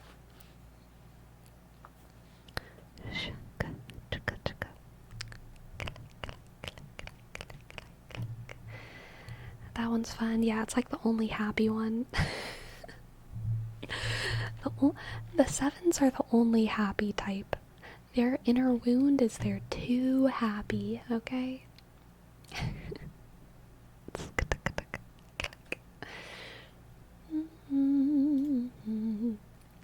Alright, 8. 8 is our Sarah J. Maas boys, alright? 8's our Sarah J. Maas boys. Oh god. Resands? Yeah. It's also big Selena energy, okay? Aelin. If you're familiar with Throne of Glass, this is very much an Aelin song as well. Aelin is absolutely an 8. Aelin and Rowan both. I remember the minute. It was like a switch was flipped. I was just a kid who grew up strong enough to pick this armor up, and suddenly it fit. God, that was so long ago, long ago, long ago. I was little, I was weak and perfectly naive, and I grew up too quick. Now you won't see all that I have to lose, and all I've lost in the fight to protect it. I won't let you in. I swore never again. I can't afford, no. I refuse to be rejected. I want to break these bones till they're better. I want to break them right and feel alive. You were wrong, you were wrong, you were wrong. My healing needed more than time. When I see fragile things, helpless things, broken things, I see the familiar. I was little, I was weak, I was perfect too. Now I'm a broken mirror, but I can't let you see all that I have to lose, all I've lost in the fight to protect it. I can't let you in. I swore never again.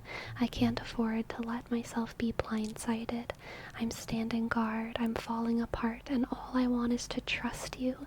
Show me how to lay my sword down for long enough to let you through. Here I am, pry me open. What do you want to know?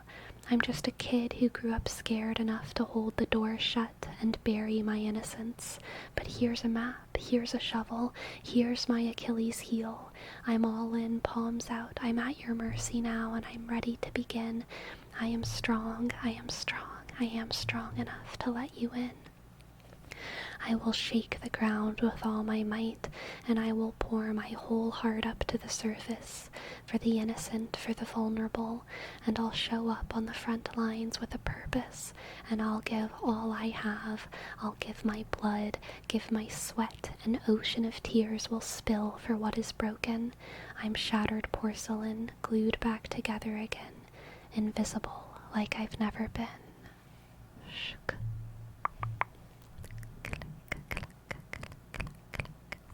That's a good one. I like that song. And now, 9. Shk, shk. Which one of them do you identify with the most? 1. I am a 1. Most definitely a 1. Shk. Who am I to say what any of this means? I have been sleepwalking since I was 14. Now as I write my song, I retrace my steps. Honestly, it's easier to let myself forget. Still, I check my vital signs. Choked up, I realize I've been less than half myself for more than half my life. Wake up, fall in love again. Wage war on gravity. There's so much worth fighting for. You'll see another domino falls either way. It looks like empathy to understand all sides, but I'm just trying to find myself through someone else's eyes. So show me what to do to restart this heart of mine. How do I forgive myself for losing so much time?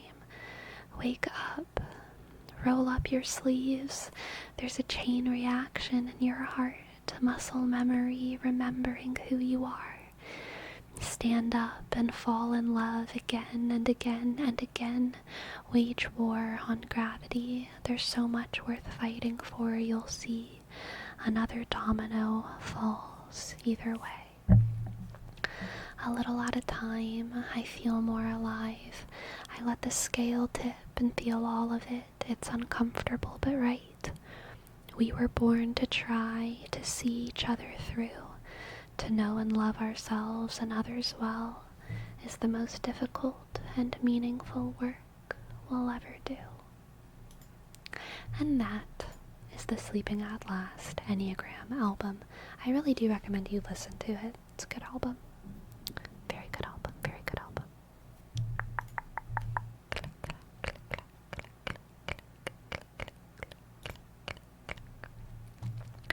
Let's reread this. The Enneagram is associated with New Age ideas and spirituality. Because it has mixed cultural origins, it cannot be comfortably claimed by any religion. In my experience, the Enneagram attracts people who are more religiously oriented, abstract thinkers, and artists. The Enneagram in Christianity.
Criticized, okay, right?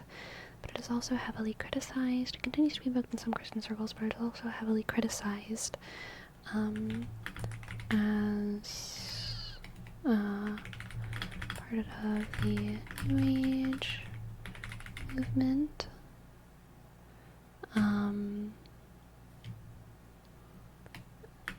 as either being too New Age or being occultist, being occultist,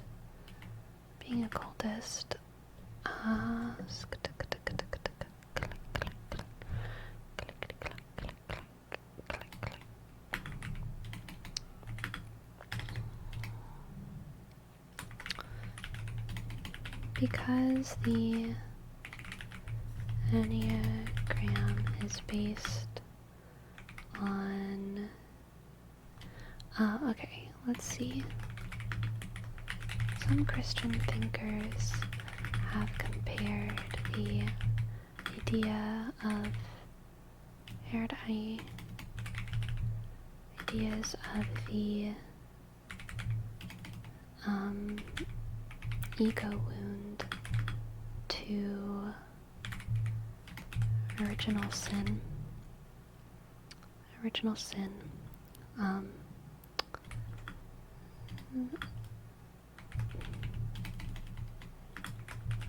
This compares some original sin.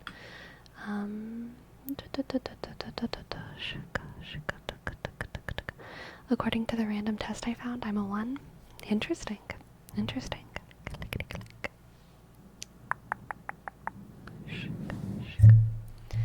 Some Christians have compared ideas of the ego wound to original sin.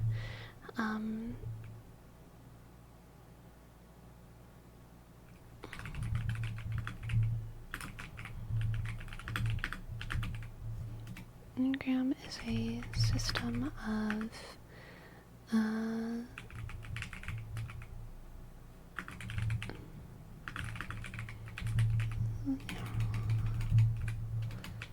ultimate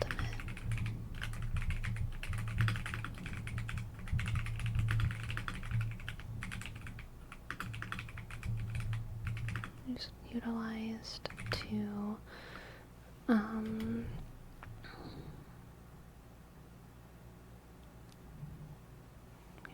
is utilized to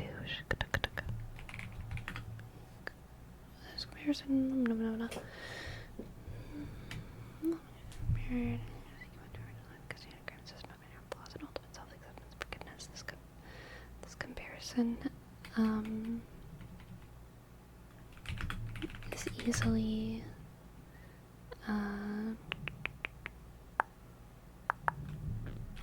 made. I'll make that sound better later. That sounds so bad, whatever. This comparison is easily made. Likewise, Christians against the Enneagram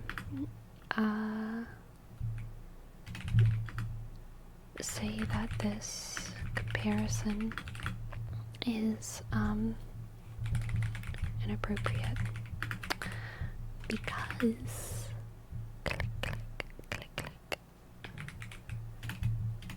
original sin is something that is usually something that we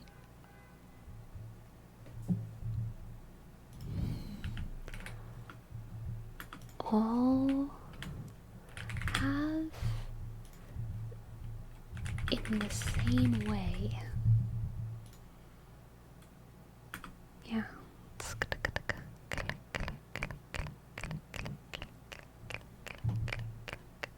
I think esoteric is kind of like the same as calling it New Age. Because it's also heavily criticized by being New Age, esoteric, being occultist. Hello, Robosker. Welcome in. Some Christian thinkers have compared. I can take that out. Have compared the ego wound to original sin, because the Enneagram is a system of inherent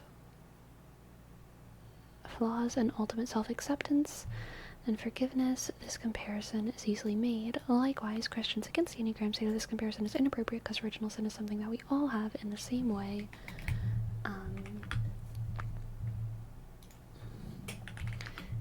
And we shouldn't take personal accountability for it.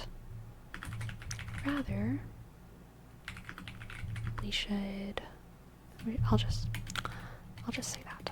I'll just say that.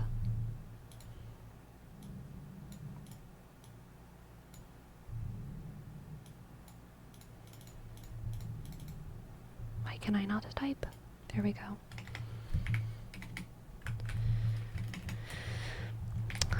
Other Christians see the number system of the Enneagram and believe and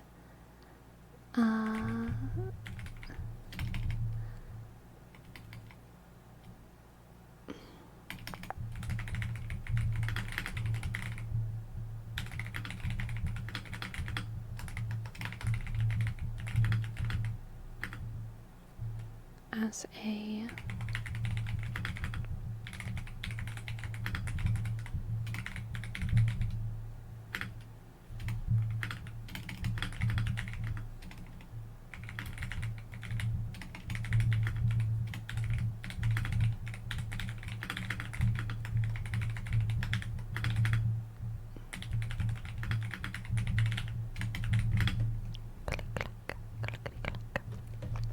Something interesting to me about the Enneagram is all the detailed breakdowns of relationships between people of different numbers. There's lots of info for every pairing and can be really a fascinating tool. Yeah, that's interesting. I haven't looked too much into that, but I'm not surprised that that is there. So I pulled up the articles that Ferome, or the article that Ferome linked to in the Discord. If y'all have interesting articles about any of the stuff that we're covering on stream, I did make a channel in my Discord called Relevant Links, and y'all can just throw stuff in there if you think it's particularly relevant to whatever we're looking at. Please don't just put like random stuff in there. But yeah, this is what Ferome sent, and I did a really quick read through of it earlier, but within this article there's this part. Father Michipakwa, a Jesuit priest who first learned the Enneagram in the early 1970s and came to reject it after researching origins, writes that Gurdjieff taught esoteric Christianity, and this I actually thought was a more interesting article, because this is kind of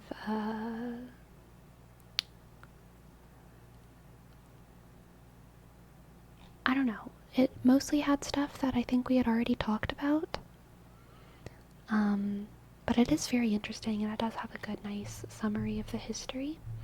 But this other article, first of all, look at this bibliography, stacked bibliography here, love it, love a stacked bibliography. But this is the article Tell Me Who I Am, O Enneagram, from the Christian Research Journal. Christian Research Journal. And there's a different graph here that I think is interesting.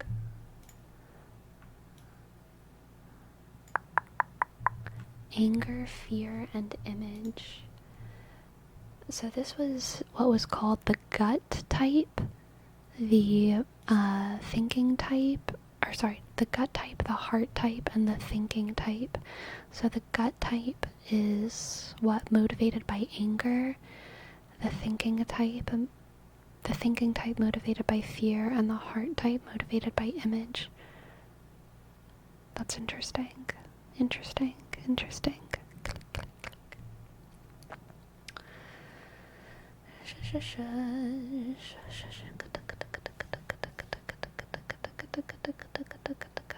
The Enneagram is particularly popular among Catholic groups, with parishes and retreat houses offering workshops across the country. Rarely are teachers or participants aware of its occultic origins. We got it all here. Something that should be a source of real concern for the Christian Church. Echoes of false Gnostic theology are heard in Enneagram teachings, though its occult roots are masked. A lack of scientific research into the Enneagram system is an additional cause for concern.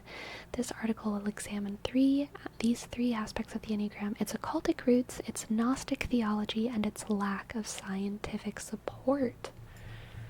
I don't give a fuck about the scientific support part, not gonna lie. Nothing more boring than what's real.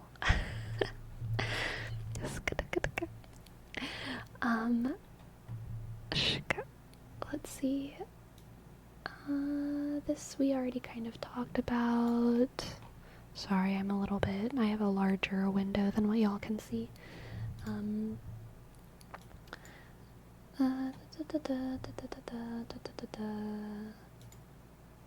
Narrative supported himself throughout his spiritual venture with legitimate businesses.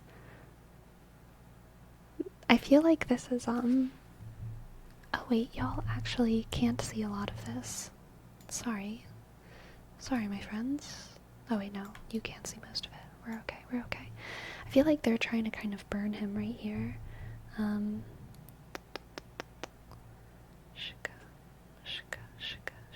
Right here. Supported himself throughout this spiritual adventure with legitimate businesses, selling carpets, and fraudulent enterprises, coloring sparrows with an aniline dye, calling them American canaries, and selling them for a great profit. So enterprising was he that he eventually became a millionaire. Honestly, I would totally do this, okay? I would totally color sparrows with an aniline dye and call them American canaries and sell them for a great profit. Oh gosh. Some would say entrepreneur, others would say con man. Exactly. If I make this smaller, are y'all gonna be angry?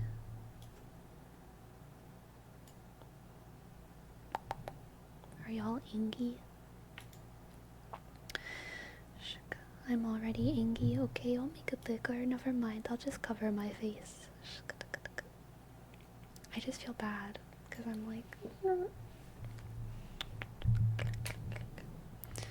Upon leaving the Sarmonian monastery, you formed a group, the Seekers of Truth, has been a request and ran full consciousness, your partner traveled to Tibet, made contact with the awakened, blah blah blah blah blah. Now we're talking about the Sufi stuff, the Masters of Wisdom, claim to be the World Brotherhood.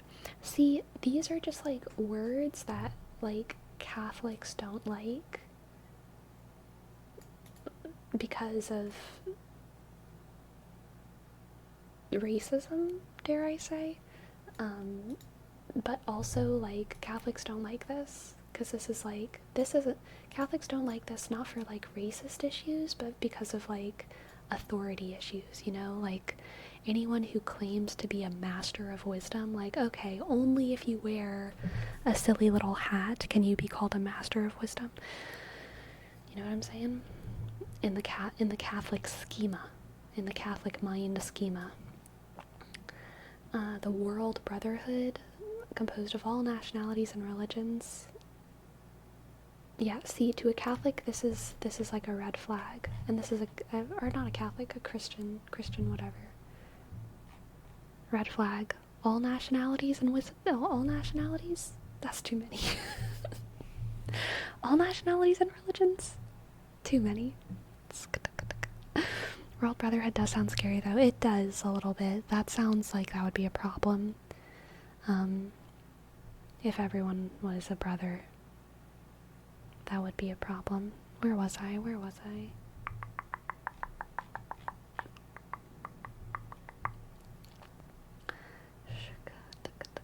Here. teaching that all were united by God the truth. Typical of Central Asian belief, the Naqshbandis had a legend of an inner circle of humanity who formed a network of highly evolved people with special knowledge. These people allegedly watch over the human race and direct the course of its history. Is that typical of Central Asian belief? I don't even know, but that's interesting. I feel like I haven't heard about that. The Naqshbandis also believed in perpetual spiritual hierarchy headed by the axis of the age, a personal spirit receiving direct revelation of the divine purpose. This spirit purportedly transmits these revelations to humans through other spirits called the Abdal, or transformed ones. Okay, interesting. Gurdjieff and his followers believed that these spirits, demiurgic essences, that sounds Gnostic. The demiurge is like a Gnostic idea, from a higher level than man, were responsible for maintaining planetary harmony and evolution. However, their work is not necessarily favorable to the liberation of individuals. The liberation of the few. Despite their potential hostility, Gurdjieff and his followers maintained contact with the spirits. Interesting. Anyone familiar with Madame Blavatsky? I'm sure most of us are familiar with Madame Blavatsky, as we should be. And Theosophy will recognize similar beliefs in highly evolved masters. Perhaps she learned about the masters from traditions similar to Gurdjieff learned in Central Asia. Remember, she had traveled through the same areas of Asia.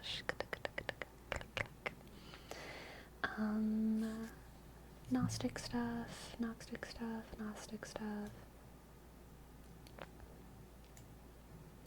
Oh my gosh, he also went to Russia in 1912, red flag. In Moscow, he established the Institute of Harmonious Development from the harmonious development of man to train disciples to teach the world what he had learned on his travels.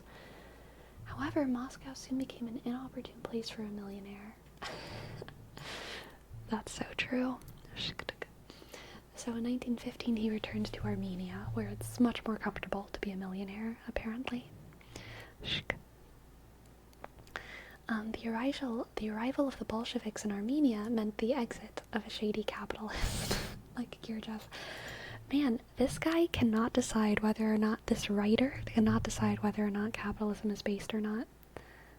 Shady capitalist who moved successfully to Istanbul, Berlin, Dresden, and finally in 1922 to Paris, where he reopened his institute.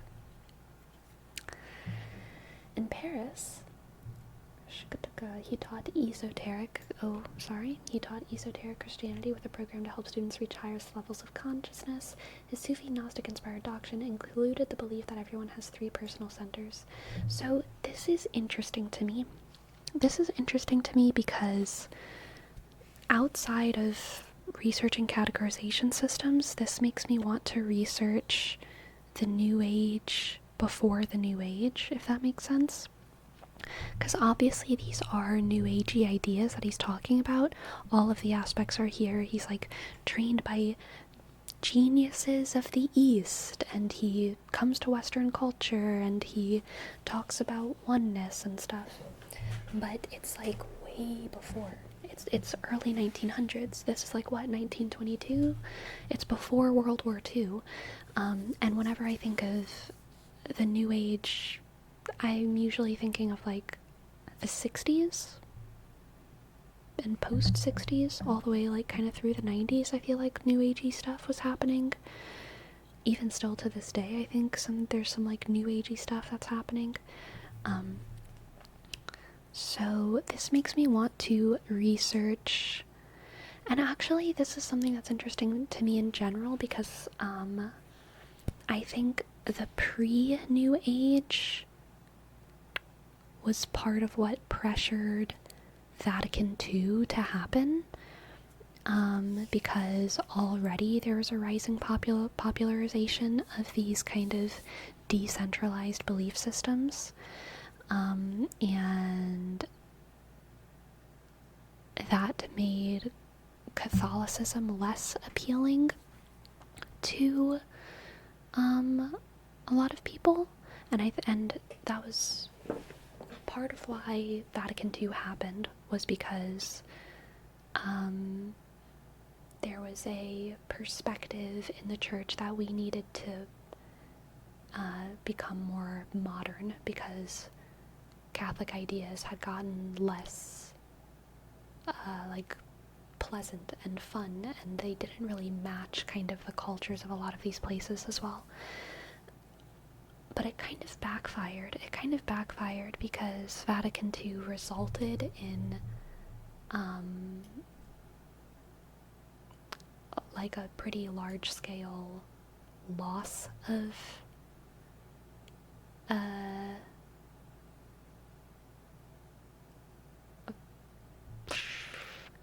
Catholic enthusiasm, I would say. So it was complicated. I would like to research that more. Okay, let's see. Kirchhoff also taught that everyone has an essence and a personality. The essence is the material of which the universe is made. Essence is divine, the particle God, the particle of God in our subconscious called conscience. The personality is a mask of compulsive behavior which covers the essence. Though everyone is born in essence, they choose a personality ego style around the age of 3 or 4. It's nearly impossible to return to the essence, but with slow, deliberate, conscious work, one can arrive at it again. The goal of the Enneagram, the goal of the Enneagram. Note that Kirchhoff's doctrine of essence places him squarely among the pantheists. That's fair.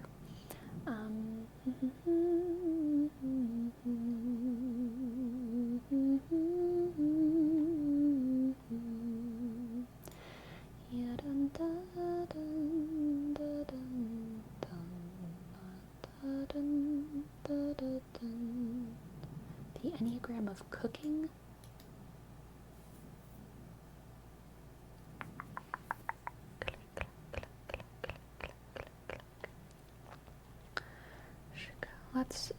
Let's jump straight to the criticism. Nearly all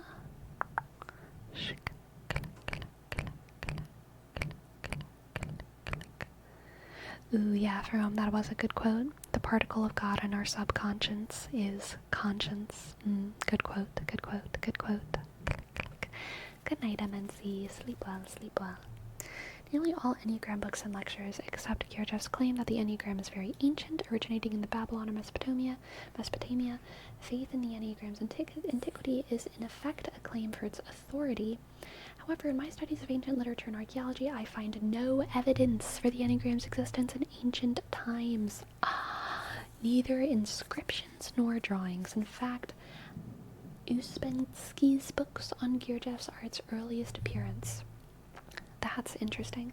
John Bennett says that the symbol may go back to the 13th century Sufis, since this was the time of the discovery of 0 and the decimal point.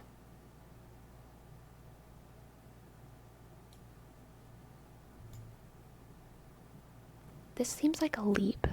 Is it just me, or is this a leap? The symbol may go back to the 14th century, since they also discovered 0 at that time. I'm sorry. That feels like a leap to me. Let's look at this.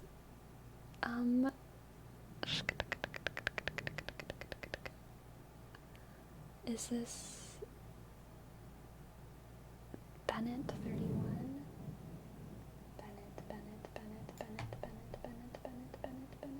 Bennett.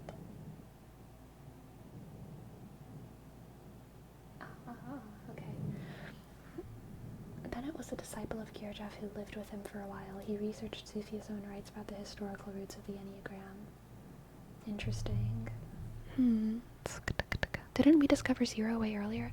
Well, that's when the Sufis discovered it, is what I think he's saying. So maybe, I think the Arabic people discovered it first, right? But I don't know.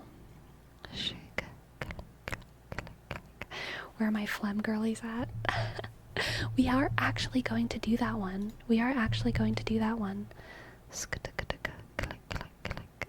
The Four Humors. The Four Humors is, this.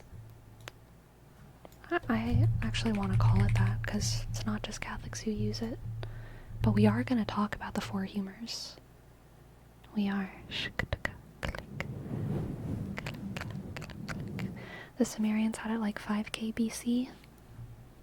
Damn. That's a long time ago. How did they do it without Jesus? I was reading mathematics text from the 1100s once, and one of the first lines in the book was something like, I'm going to be using the Arabic number system. By that it means 1, 2, 3, like we're familiar with and 0. Ah. Interesting. That's funny. I didn't understand until I said the second That was when it actually clicked in my head what you were saying. That's funny. I like that.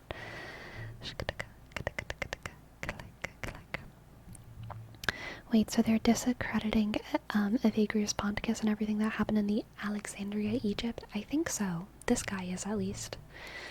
Which makes sense because he's trying to argue that it's not a proper Christian system. So he is effectively saying that the claims that early Christians or Jewish philosophers didn't teach it, he definitely has incentive to take their part of the history out of the story.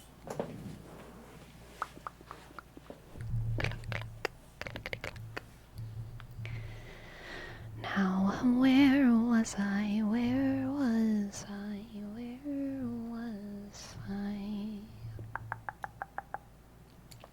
The Enneagram's dependence on the decimal point for its inner shape prohibits an earlier date. Oh, okay, that makes it kind of clear. He's saying that the earliest they could have used the system would have been around then, and he's saying that because it's the earliest, that probably was when it happened. However, external evidence for a medieval date is lacking. There's merely a possibility that it has mathematical roots back then. After taking an Enneagram course, I searched for more information about the Enneagram of personality types.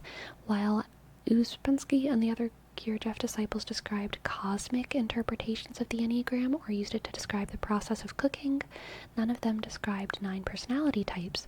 Only after hearing Claudio Naranjo's lecture and reading Palmer's book did I learn that Oscar Icazo invented the Enneagram personality types in the 1960s. True. Shika. Click, click, click.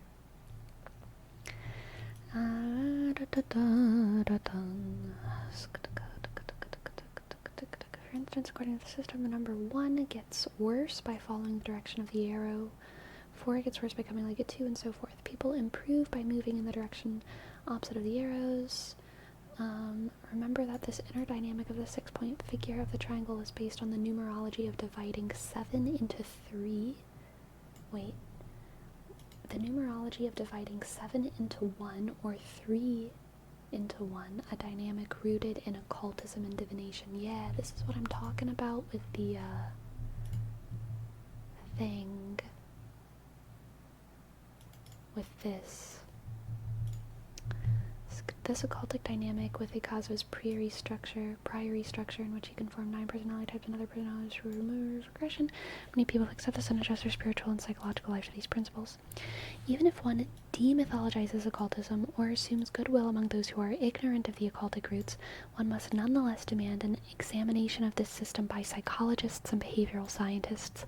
What is the evidence that a resentful perfectionist should seek the virtue of the happy-go-lucky planner? Why should the vengeful, power-hungry person 8 become a helper too, rather than seek other virtues? Besides faith in the antiquity of the system, which it also does not possess, how can anyone know the best virtues to pursue for any individual type? No research has been done in this regard, yet Enneagram experts suggest specific spiritual goals based on this system to their students in peerages and retreat houses. Second area to be questioned is just the existence of the 9 personality types. 9 is a priory number suggested to Icazo Naranjo through a occultic Enneagram figure. What psychological proof do we have that only 9 basic types exist? Obviously, It's 12 because of astrology. Sorry, obviously it's 16 because of MBTI. Sorry, obviously it's 5. Obviously, this one is so complicated. This one, human design, I don't even know how to explain human design. Obviously, it's 5 because of Brittany Simon.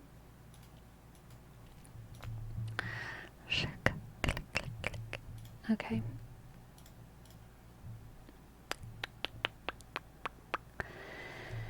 The third area needing research is the theory by Enneagram experts. They assume everyone was born into their essence but chooses an ego. Children choose their ego as a defense against their parents' egos but get trapped by their own defense mechanisms.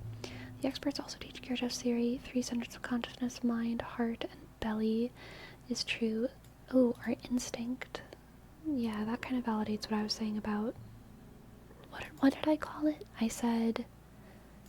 what did I say? Maybe I did say instinct? No, I said judging. Judging or something like that. Yeah.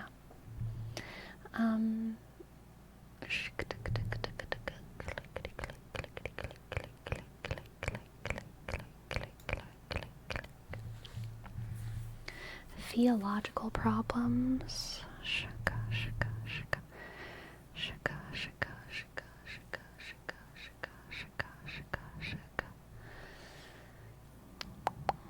Should you include phrenology?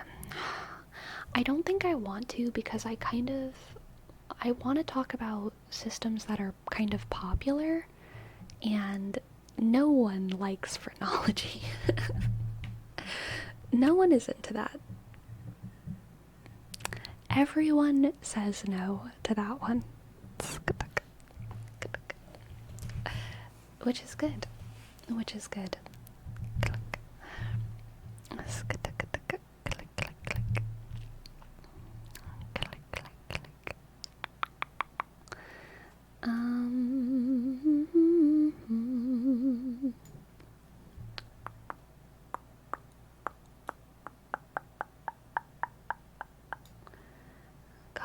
God our Lord forbids such pursuits. Most of the experts I know, however, avoid the occult or know nothing about its presence in the Enneagram's background. Despite this avoidance or ignorance, theological problems appear in the Enneagram's workshops across the country. Some Enneagram experts claim that original sin begins when small children choose their ego type or fixation. This is utter nonsense to the Christian. Original sin by its nature is not some wrong that a person commits, rather because of the fall of our first parents. All humans inherit original sin. Due to the fallacies of human nature, people are prone to commit actual sins, and frequently do so. Identifying a 3 or 4-year-old child's choice of compulsion with original sin is a biblically false doctrine. That is super fair and super real. Another theological error follows from this one, namely, humans can undo the effects of this so-called original sin of ego fixation by means of Kirchhoff's, Psychozos, or someone else's spiritual work. Certainly, people can get help from others to overcome psychological problems, and they should seek the wisdom and counsel of solid Christian psychologists when they need that type of help. However, I feel like author is skeptical of solid Christian psychologists. I think what he's intending to do is saying that the introspective work of the patient is just work, but it kind of sounds like he's saying solid Christian psychologists are like only working. That's funny. However, such work can never be the removal of original sin. No one is safe from his words. It's so true. Or any other sin, for that matter. Only the saving death on the cross. Yes, true God and true man can remove our sin. This is the free gift of God's grace. Yes, yes, yes. Yes, slay queen, slay king of the universe. The psychological residue or ramifications of sin. This is interesting. Any removal of the effects of sin, the psychological residue or ramifications of sin, may be alleviated by psychological help, with other aids, such as charity to the poor, proclaiming the gospel, and so forth. You know, that's actually based. I actually like that sentence. It's a very interesting way to say, to express something that I think is true.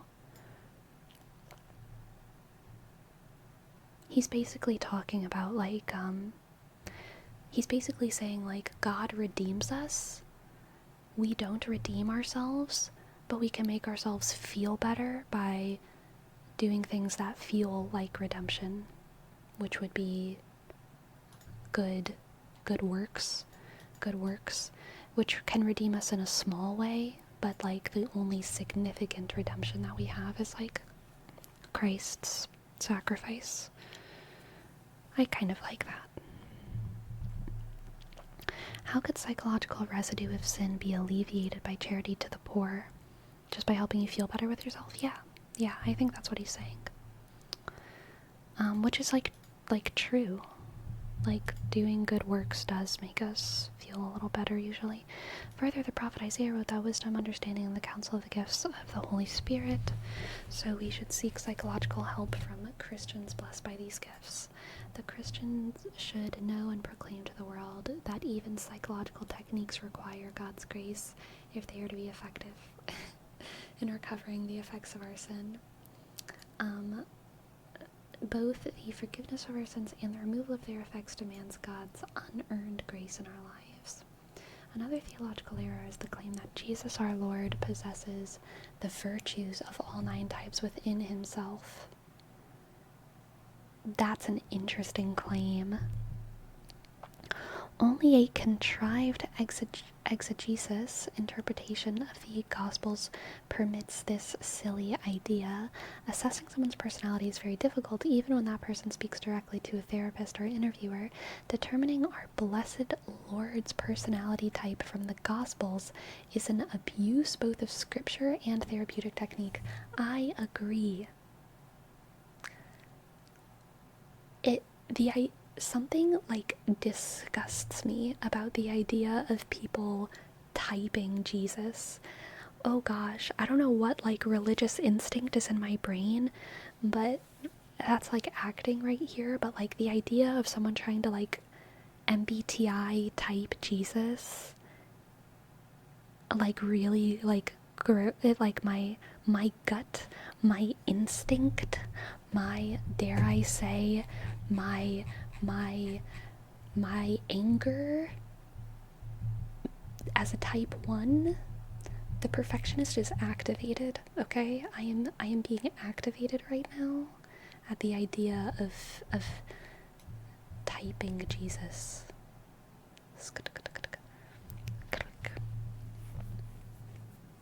But like whatever, I'm not that angry. I'm pretty chill.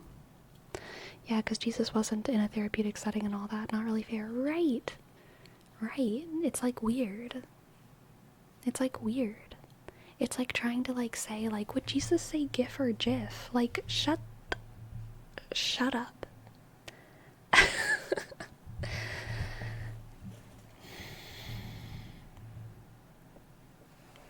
Yeah. It also doesn't help that the Bible isn't Jesus' writing, but rather other people's telling of the events and records. So true. So even if it did work, you would get the mixed type of multiple people's perception of the people. Right. Okay. Now, where were we? Click. Jesus did not grant any interviews for a psychological profile. Nor did he personally compose the text of the Gospels, just like what you said, Destructicon. How can anyone claim to know the ego type from these texts?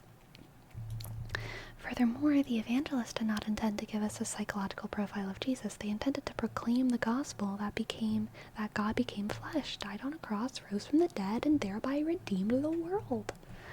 The evangelist's purpose was to summon the readers and hearers of the gospel to saving faith in Jesus Christ, not to analyze the Lord. Right.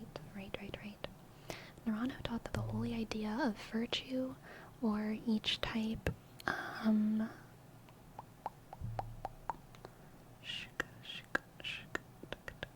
Christian should recognize the errors here. God does not have 9 faces. It's so true. I like this sentence. This is really funny to me.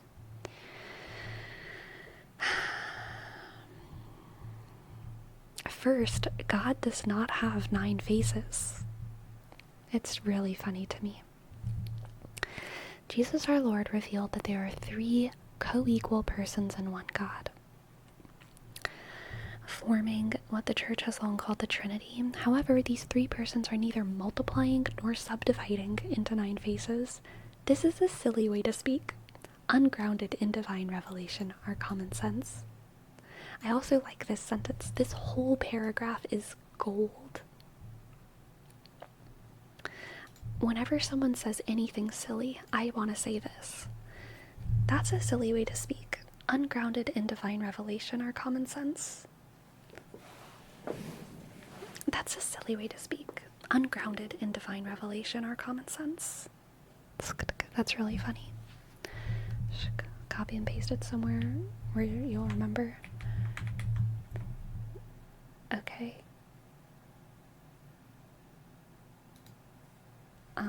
I know exactly where to put it.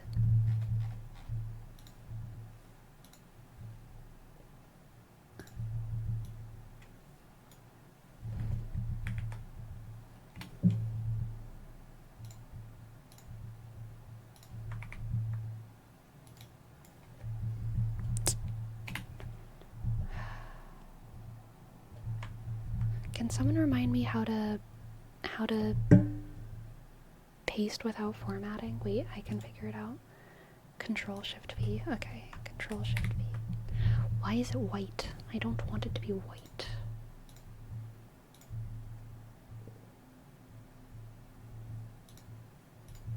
Why? Why is this happening?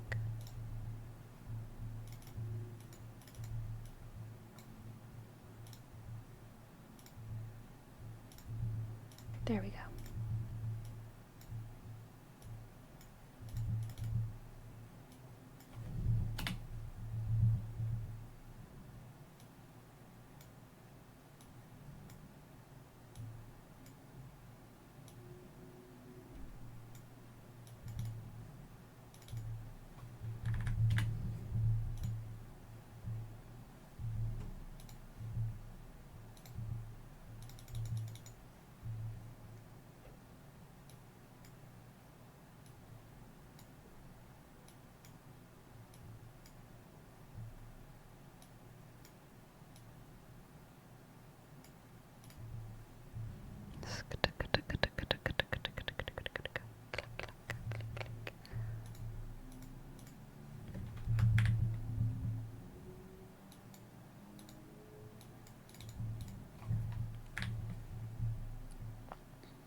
Mitchell Pakwa.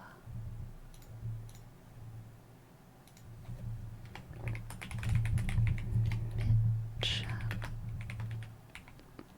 Pakwa. What is he? SJ?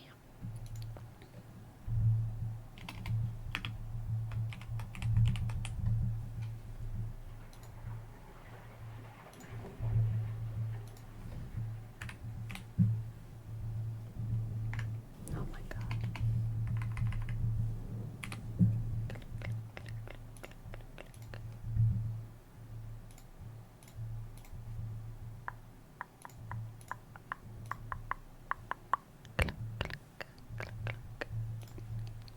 Okay.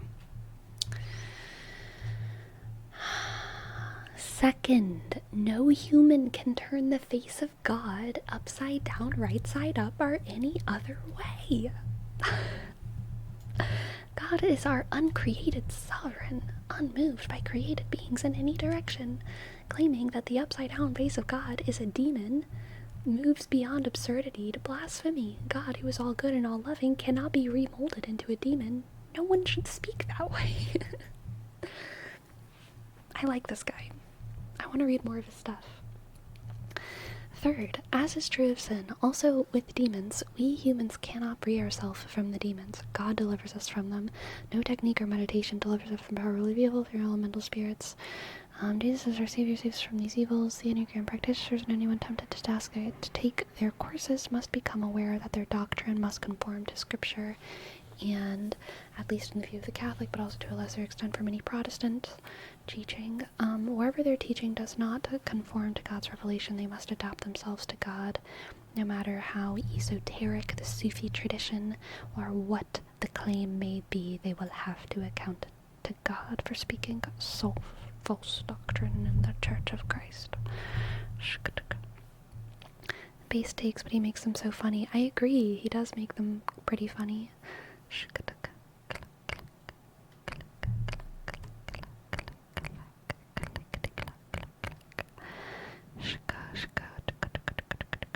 Practical problems. Books and teachers claim that the Enneagram helps everyone categorize them, but other people around them. This framework, experts classify different types of people, appreciate that they're different from us, and learn how to get along with better and similar types.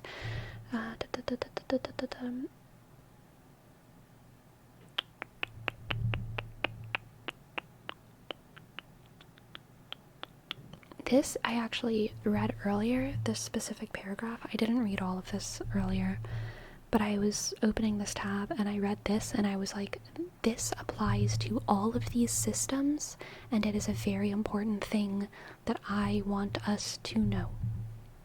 I think everyone should know when approaching any of these personality systems. The abuse that follows from this practice, typing other people, is the trivialization of relationships. People believe they have more insight into someone else than the person has. The inner dynamics of the compulsions and the expected behaviors are known to the Enneagram expert better than to the person under consideration.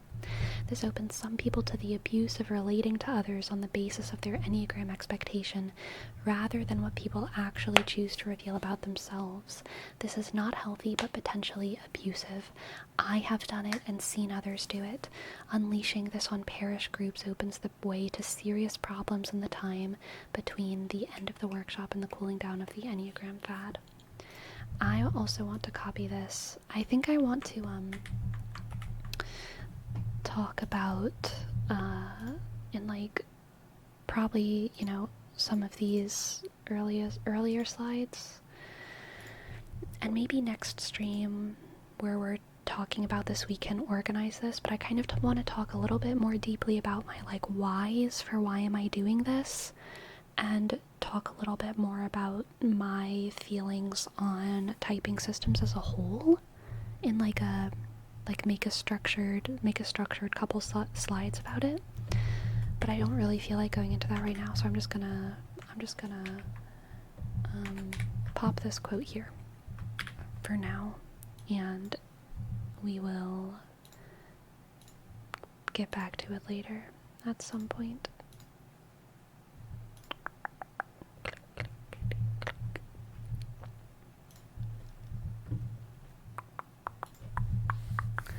I don't have much respect for the Enneagram industry at this point. Its occultic roots. It's interesting that, when was this written again? 2009. Occultic is not a word people use anymore. Occultic is not a word people use anymore. People say occult as an adjective, and they also say occultist. Sometimes, but I would say more frequently just occult is used as an adjective, not occultic. But whatever. Occultic roots have not been thoroughly purged, and it's opened itself to theological error and social and psychological misuse. The lack of scientific investigation means there are no controls to determine who's actually an expert. If anything of psychological value can be redeemed from the Enneagram, its practitioners must thoroughly purge the system of unchristian elements. I feel like that's impossible, but it's cute. It's a cute thought. If any true insights within the systems are to be useful, it requires psychological testing and control. Otherwise, counselors will roam through the church, subtly taking people away from Christ their Lord, and perhaps doing damage to their psyches. I recommend avoidance of the Enneagram industry until the day it can be made completely compatible with Christian faith and sound scientific methodology, if indeed that is impossible.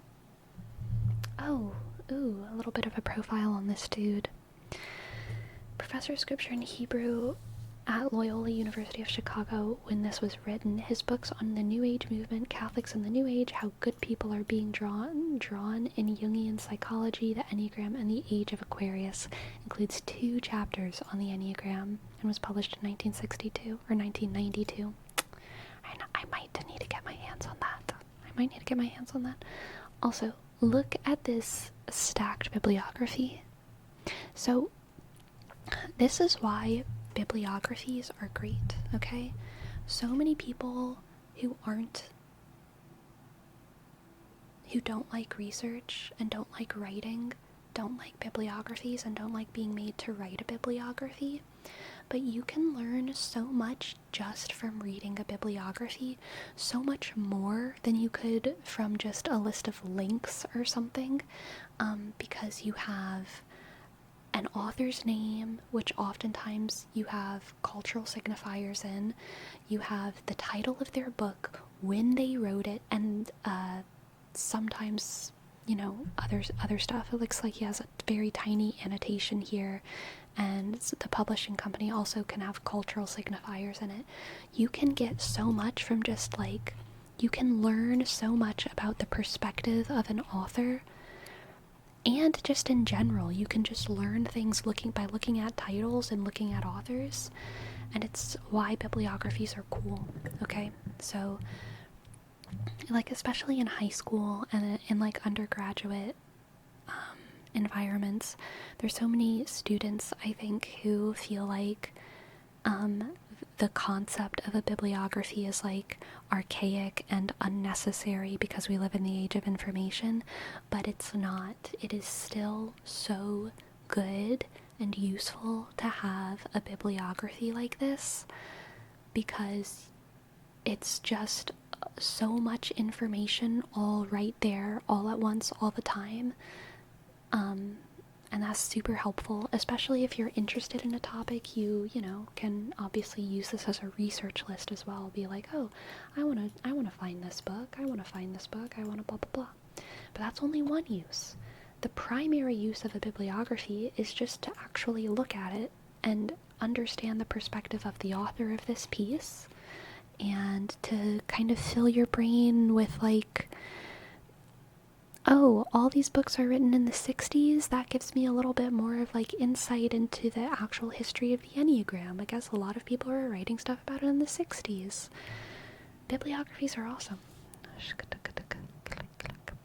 What do I need a bibliography for if I get all my info from Wikipedia?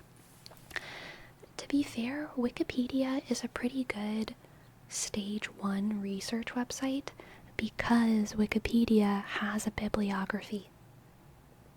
That's what you get. That's what you get from Wikipedia. The article itself, whatever. But scroll down to the bottom, and there's a long list of usually pretty good sources. Obviously sift through them, but that's a really good starting point to find your sources. But anyone can type anything. That's why you skip to the bibliography, okay? That's why you skip to the bibliography.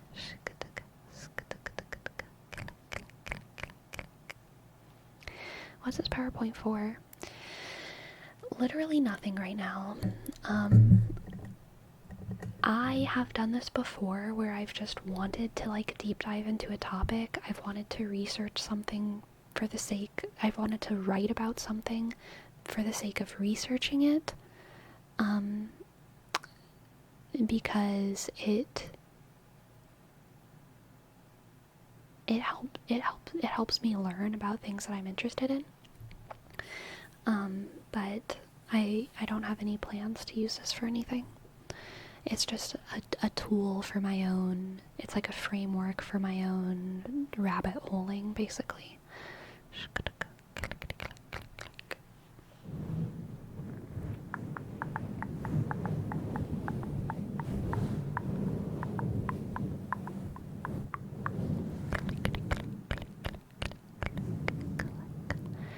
Clank, clank, clank. Reliability and validity study of a Sufi personality typology. That's interesting. That's in a Journal of Clinical Psychology. That's interesting. Reliability and validity study of a Sufi personality typology. Journal of Clinical Psychology. Dude, psychology is like super real, but it's also a joke sometimes.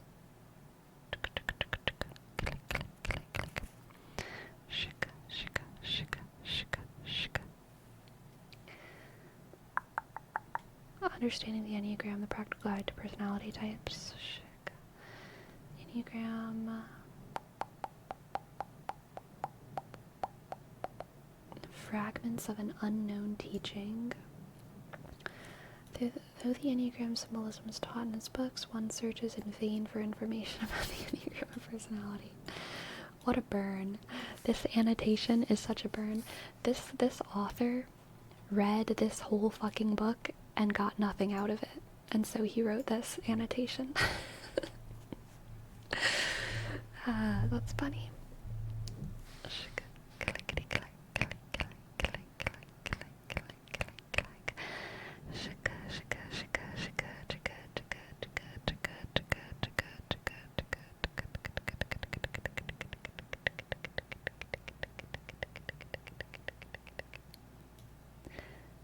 This is interesting too. Beelzebub's Tales to His Grandson, 3 volumes, first series.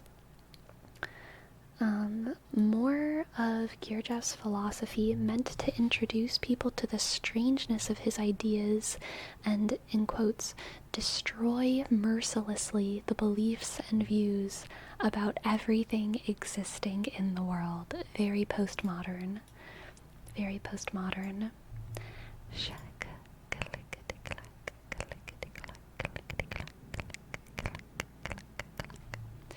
Interesting. Okay. I'm glad that we read all that, but I do think that we did kind of cover what we need to here. When the Enneagram gained popularity in the US, it also gained traction in more progressive Christian subculture. Since then, it continues to be invoked in some Christian circles, but it's also heavily criticized as either being too new age, esoteric, or being occultist. Some Christian thinkers have compared their ego wound to original sin. Because the Enneagram is a system of inherent flaws and ultimate self-acceptance and forgiveness, this comparison is easily made.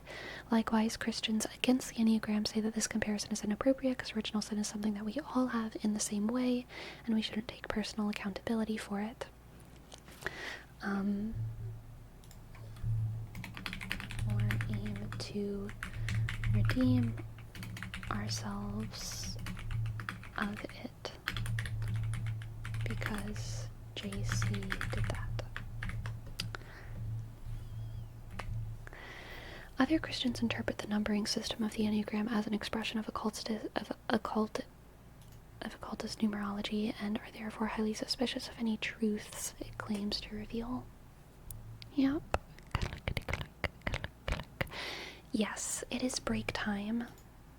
It is break time.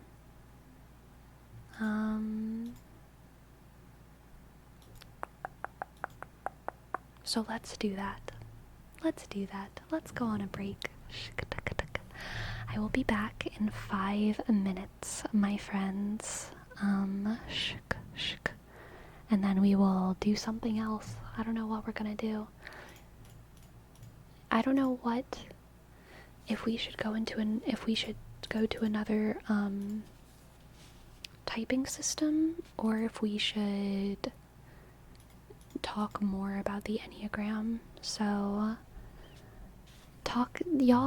y'all let me know what y'all think we should do. I'm gonna go on break and then come back and I'll have some kind of decision, okay? Okay. I'll be back soon. Shk.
I am back. I am back. I am back. And my cat wants to get on my lap. But I'm busy cropping this slide. And she's jumped on my lap. Hello. I just didn't pick you up because I wanted you to do it yourself. Hi.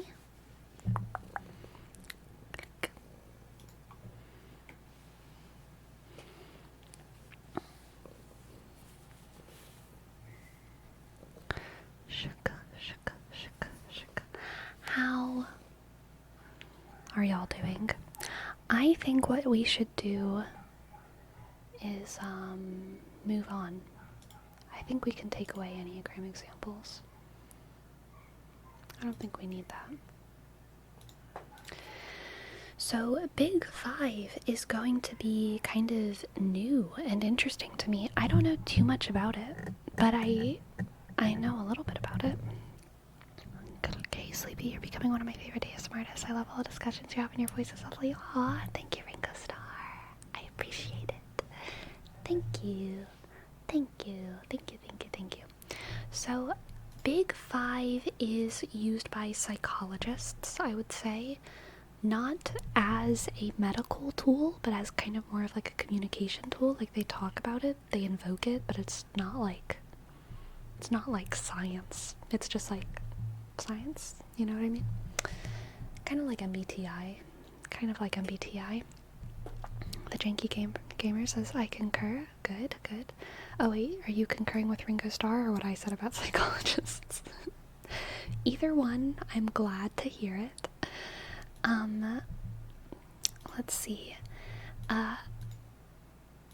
I have noticed a lot of intellectual types invoke the Big 5. And I've also noticed that Jordan Peterson invokes the Big 5 quite a bit. And I think it's specifically because of Jordan Peterson, I've heard other people associated with the right use Big 5. Even though the Big 5 traits is not at all like a political system. But I think just because Jordan Peterson uses it, because of that, some people on the Daily Wire sometimes like talk about it a little bit. Just from looking at it, it seems like those traits are kind of talking about how personalities interact with others. Yeah, it's relational, I would say. It's a very relational personality system.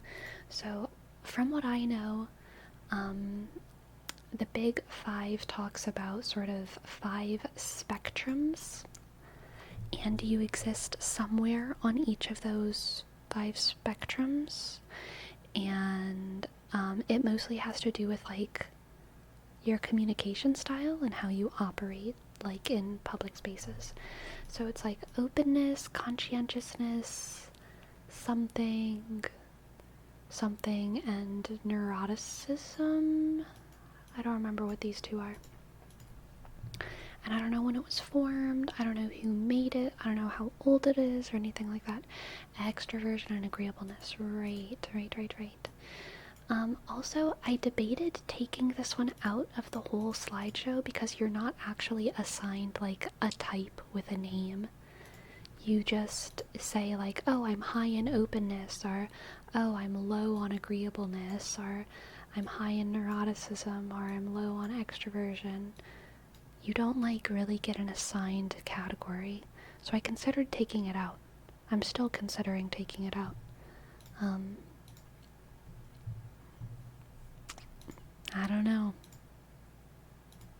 But I do still feel like it's a categorization system. So let's do some research. What are the Big 5 personality traits?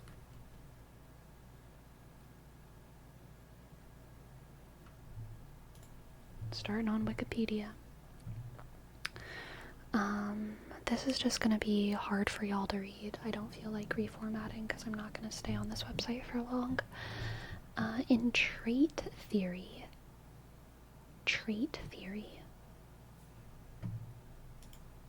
I'll open that in a new tab. Actually, I'll open that in this tab. In psychology, trait theory, also called dispositional theory, is an approach to the study of human personality. Trait theorists are primarily interested in the measurement of traits, which can be defined as habitual patterns of thought and emotion. According to this perspective, traits are aspects of personality that are relatively stable over time, differ across individuals, are relatively consistent over situations, and influence behavior. Traits are in contrast to states, which are more transitory dispositions. I've heard this talked about before. I think traits versus states is going to be a part of what we talk about. Traits versus states.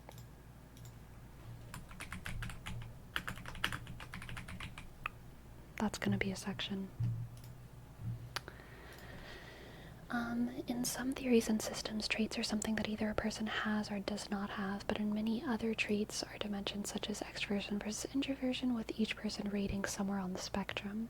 Trait theory suggests that some natural behaviors may give someone an advantage in a position of leadership. There are two approaches to define traits: and internal causal properties, others purely descriptive summaries. Okay, let's go back to... oh, that's Enneagram. Let's go back to Big Five. In trait theory, the Big Five personality traits, sometimes known as the five-factor model of personality or Ocean model, is a group of 5 unique characteristics used to study personality. Openness to experienceness, consciousness, extroversion, agreeableness, and neuroticism. When factor analysis is applied to personality survey data, semantic association between aspects of personality... History? Okay. The Big Five model was built to understand the relationship between personality and academic behavior.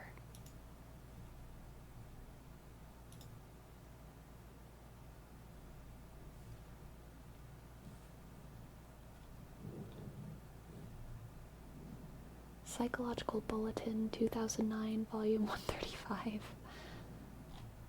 I hate this. I hate this source. This is the worst source I've ever clicked on. I've never been so disappointed. I can't read this. And it's a limited preview. Good. Very good. Very good. But that is interesting. Okay.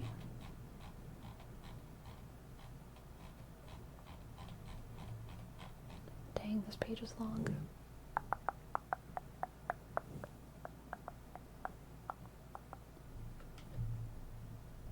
Oh my gosh, I keep messing up my scrolly wheel. Scrolly wheel, go up. Okay.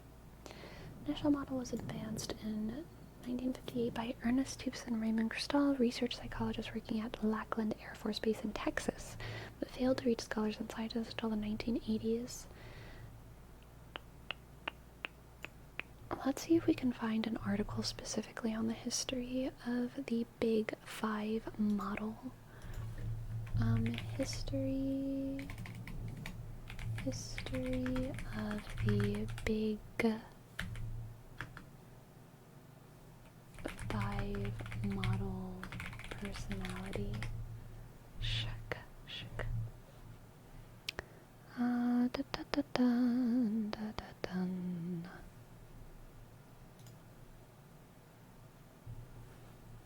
I like this one.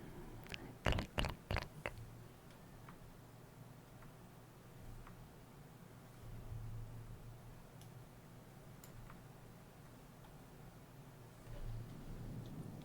Big Five trait taxonomy, history, measurement, and theoretical perspectives. Okay. Taxonomy is always a contentious issue because the world does not come to us in neat little packages. So true. So true.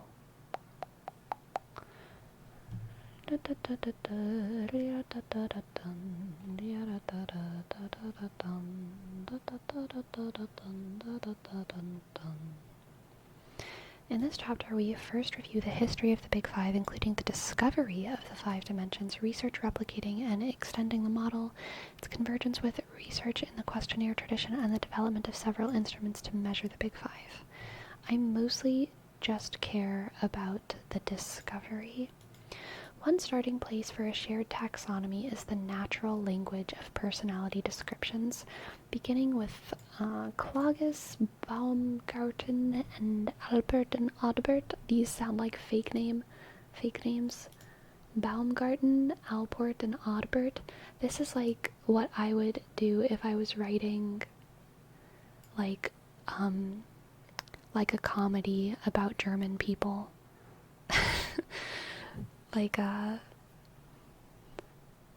This just sounds so funny to me. Oh yes, Audbert. Baumgarten sounds like I'm gonna need to come up with a German name. Exactly. These are fake names, okay? They're hiding their identities. The Full Metal Alchemist sequel following Baumgarten and Albert and Audbert. Exactly. Yes, the Full Metal Alchemist puppet show.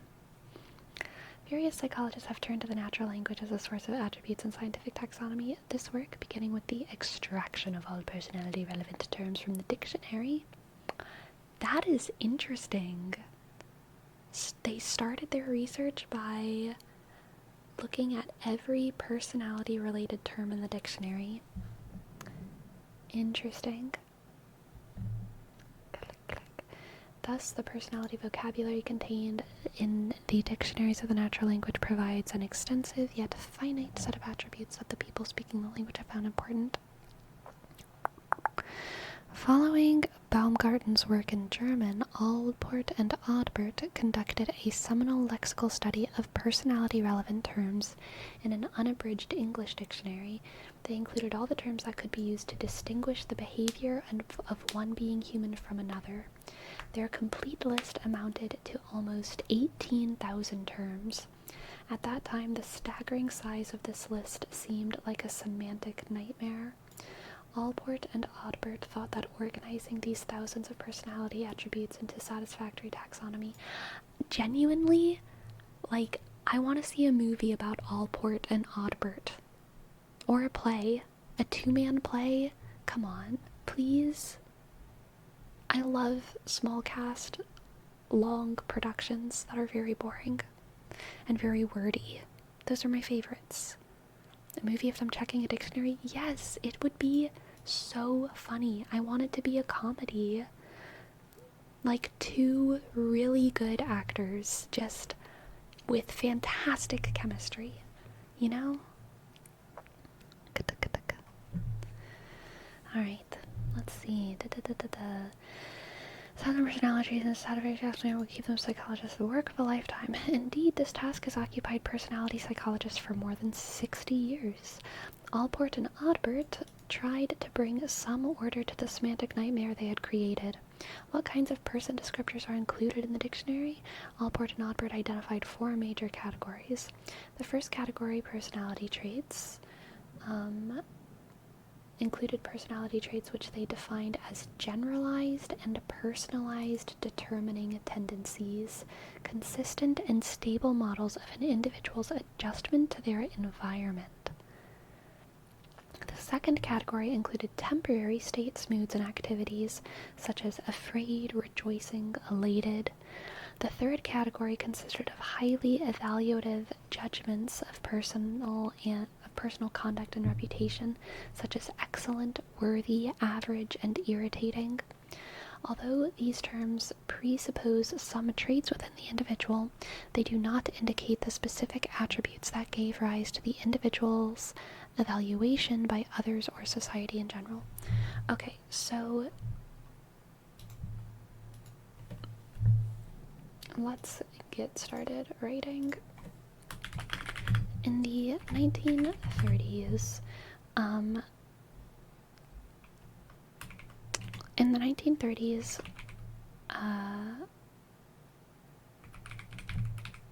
psychologists Allport and Odbert, is that what it is?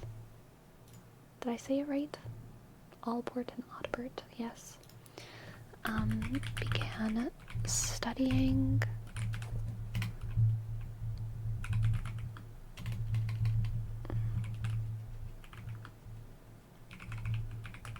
personality traits within the context of within a formal academic setting. So this is probably why the Big Five is used mostly by psychologists and people with like an academic vibe. It's because it's specifically developed within that system. And psychologists Albert and Odbert began studying personalities within a formal academic setting.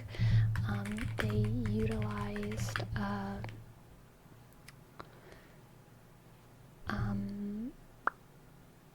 like,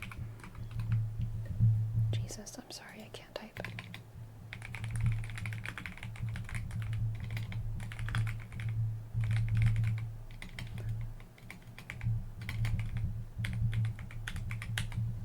Jesus Christ.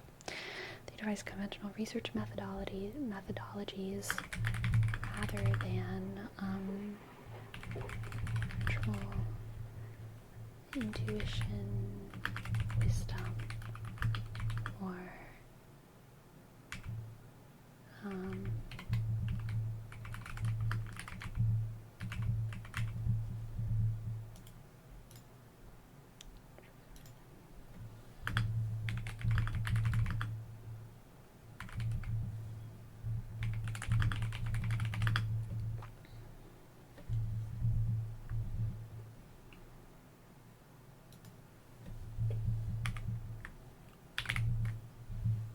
opposite.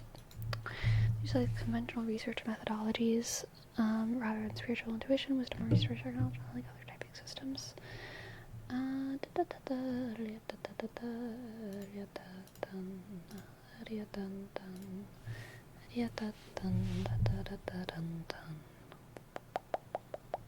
The last category included physical characteristics, capacities, and talents in terms of doubtful relevance to personality, in terms that could not be assigned to any of the other categories. Okay, gotcha. Norman. Okay, so that was Allport and Odbert. They started looking at types. Yeah, what did Baumgarten do? Baumgarten did everything in German. Does he have to be included? Does the international have to be included?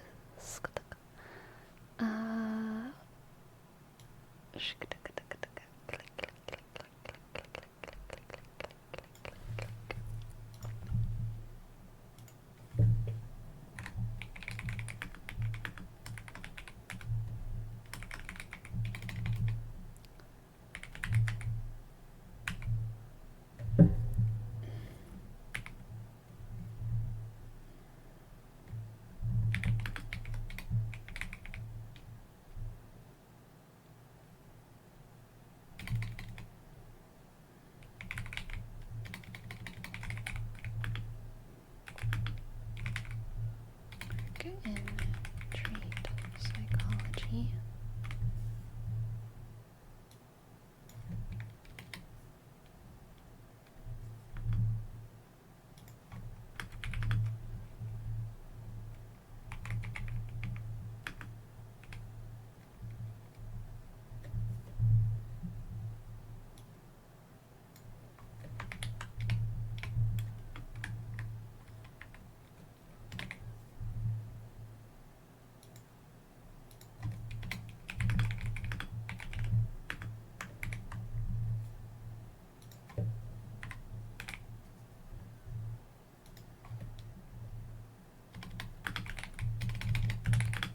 There we go.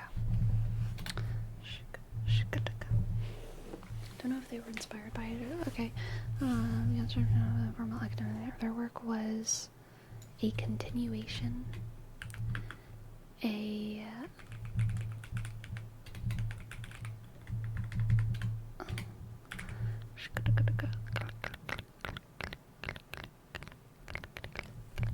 clunk, clunk, clunk. Do more singing ASMR on YouTube. Aw, thank you, Kanjiguru. There's always more songs to sing. That is for sure. There's no doubt about that. No doubt that there are always more songs to sing.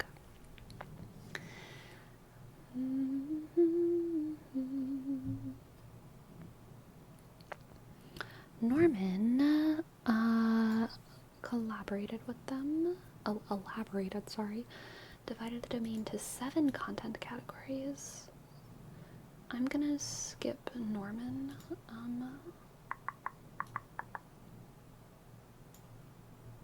because it's irrelevant. They're kind of just talking about trait psychology in general and the history of trait psychology, but I don't need to know the history of all of trait psychology.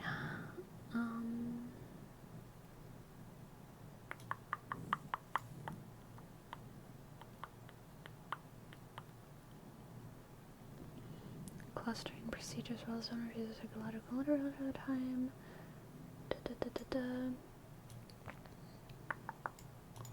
Here we go. Cotill's pioneering work in the available of a relatively short list of variables stimulated other researchers to examine the dimensional structure of trait ratings. Several investigators were involved in the discovery and clarification of the Big Five dimensions.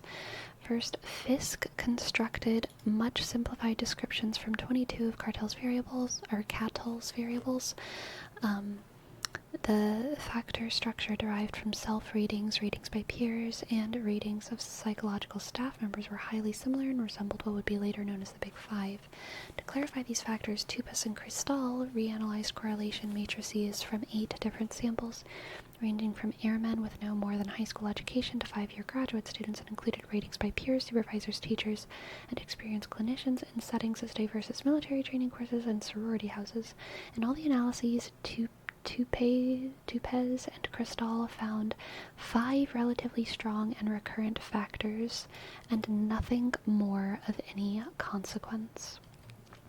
This 5 factor has been replicated by Norman, Borgata, Digman, and Takemoto Chalk in lists derived from Cotill's 35 variables. Following Norman, the factors were initially labeled.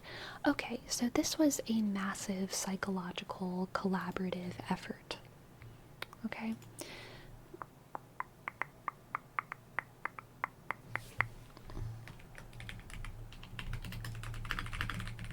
In the following decades, many psychologists would researched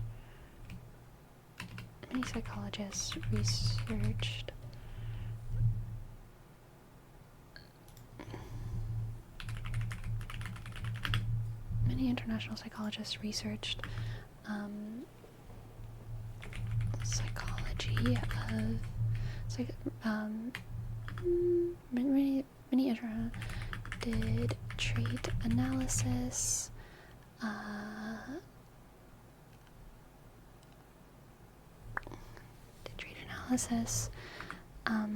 eventually resulting in the 5-trait model. Is that what they call it? The 5-trait model? The Big 5 factors in the Big 5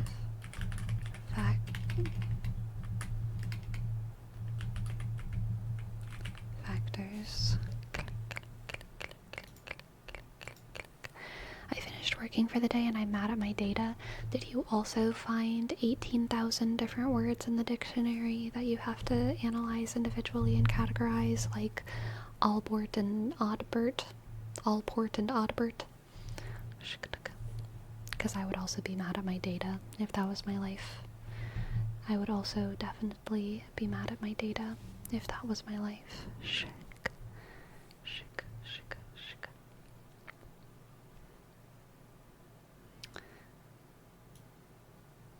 Extroversion, agreeableness, conscientiousness, neuroticism, and culture? What?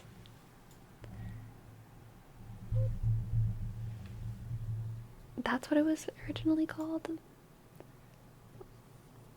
Now we call this one openness to experience. We just actually changed it and replaced it. So that's funny, interesting.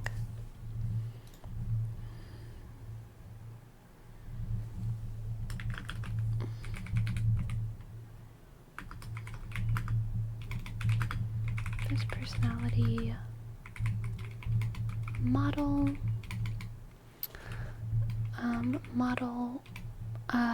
this personality model says, expresses, what's another word for says? This personality model says, whatever, says, claims. There we go. Claims. That's better. Claims that the most significant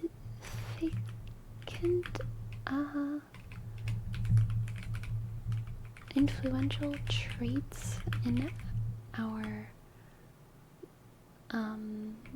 personalities can be traits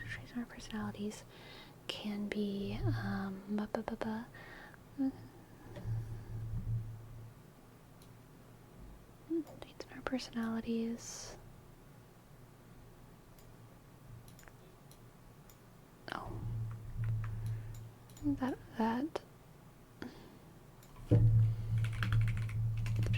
this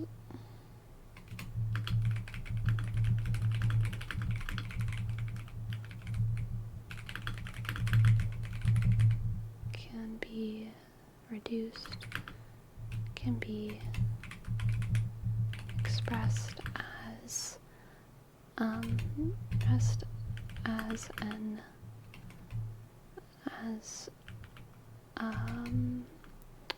personalities can be expressed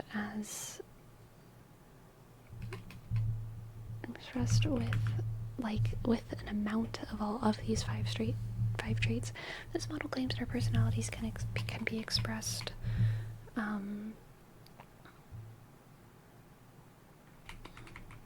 with quantifying, I guess. Quantifying. This model claims our personalities can be expressed by quantifying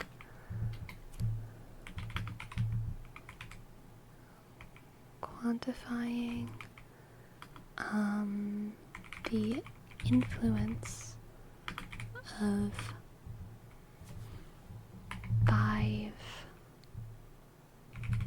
personality traits: openness to experience, conscientiousness, extroversion, agreeableness, and neuroticism.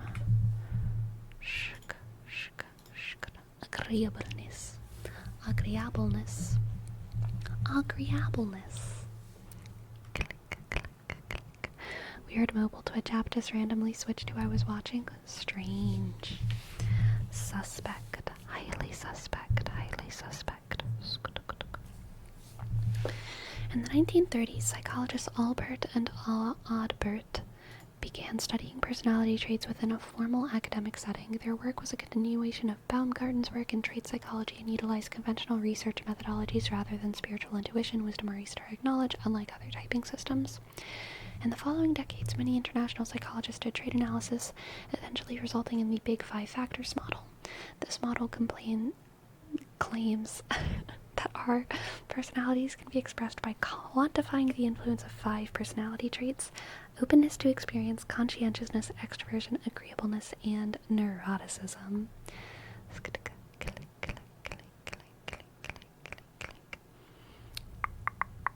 Can we include the labels in the other text instead? Those look way more complete. I think these are slightly outdated, which is why I said the ones that I did. But we're gonna go more into it on another slide anyway. So it's okay. It's okay.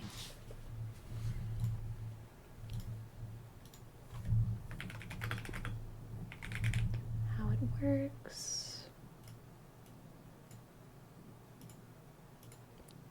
Who uses it today and why?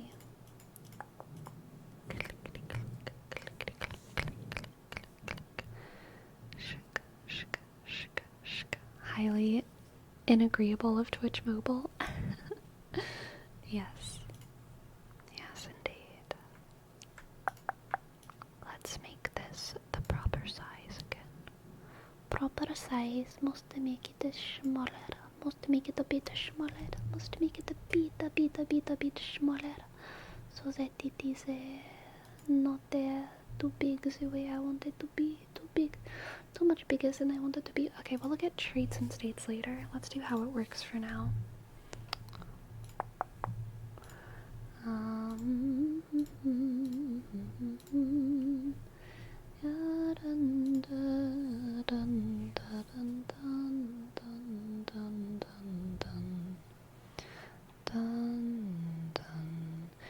After a period of dormancy during the 1970s and 1980s, research on the Big Five and on issues of personality structure more generally has increased dramatically.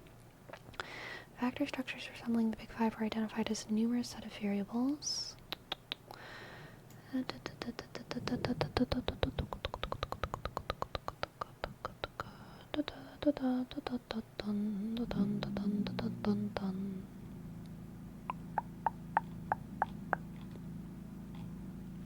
I think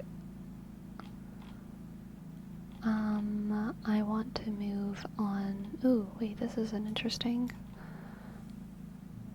The first 2 non-English taxonomy products involved Dutch and German languages closely related to English.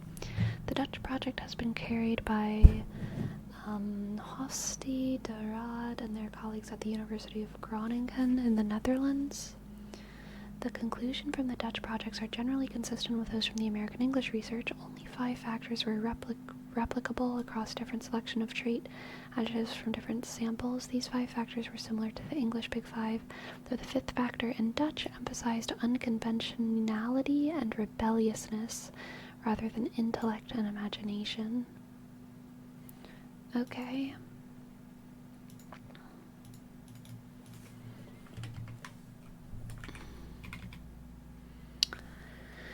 How long the random number quantifying the influence of 5 personality traits?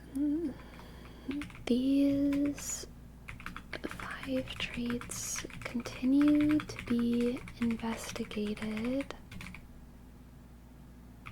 with some research.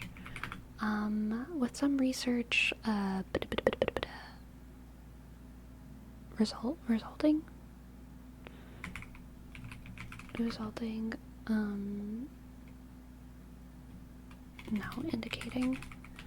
indicating that one or another of the aforementioned traits should be yielded for something like for another, such as culturedness,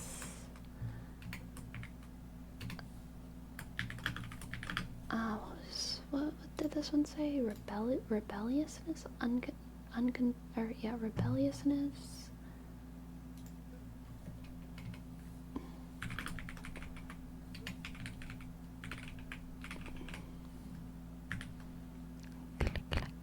Delight.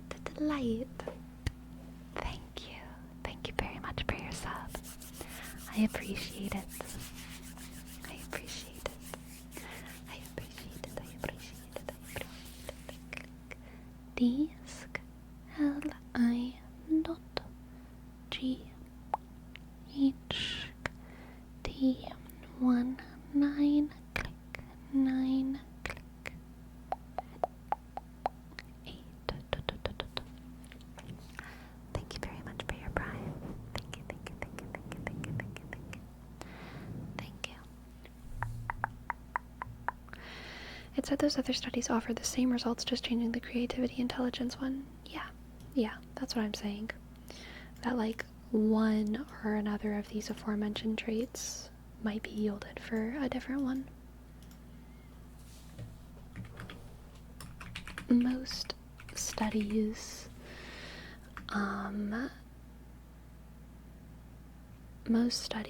hold that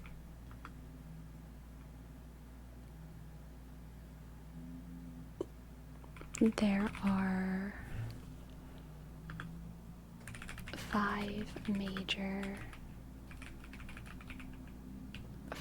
major traits that determine personality.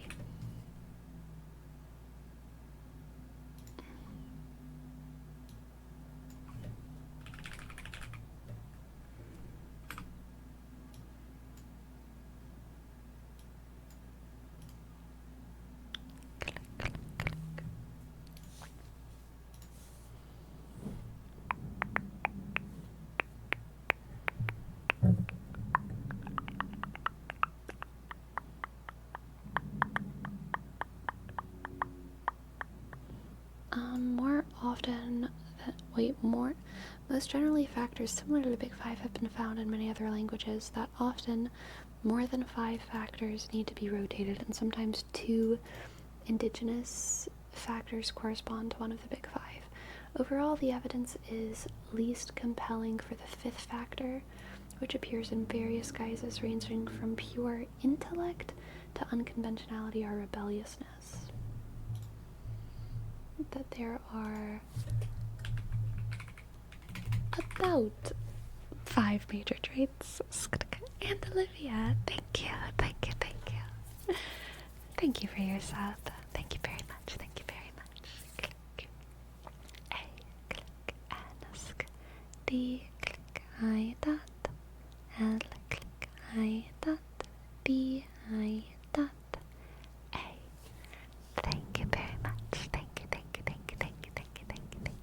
I appreciate it.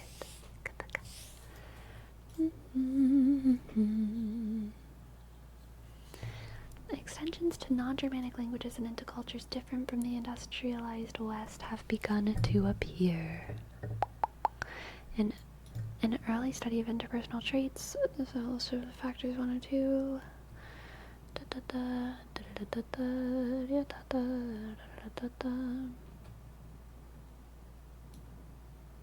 can be replicated in Germanic languages.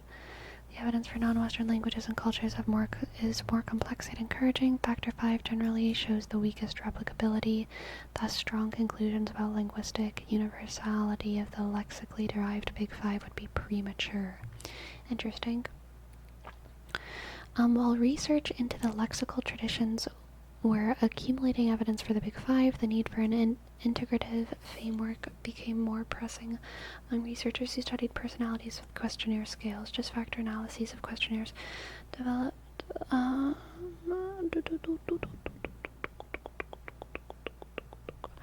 where we have literally hundreds of inventories incorporating thousands of traits largely overlapping and also containing specific variants. Each empirical finding is strictly speaking only relevant to a specific trait. This is not the way to build a unified scientific discipline.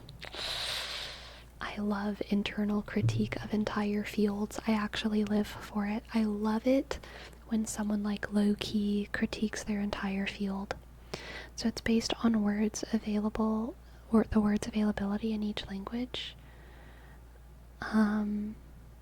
The words availability? I think it's the word, more like the words applicability, but yes. Oh no, brain is starting to hurting. Yes, I feel that.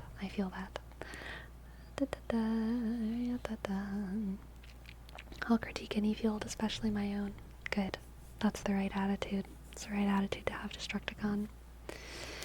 I don't know how you're supposed to be researching space when, like, space isn't real. Okay? That's all I'm saying.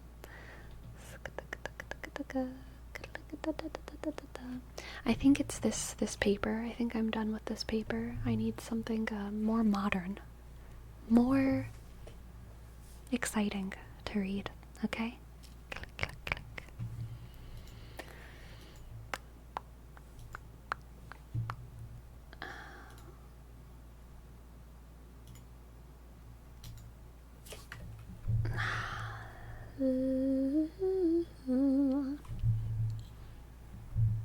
In this system. I kind of already said this, didn't I?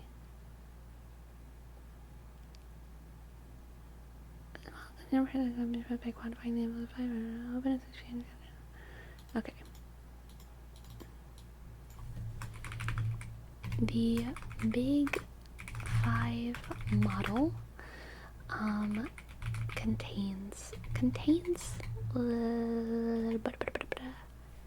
that has notes, uses these 5 traits to describe personality.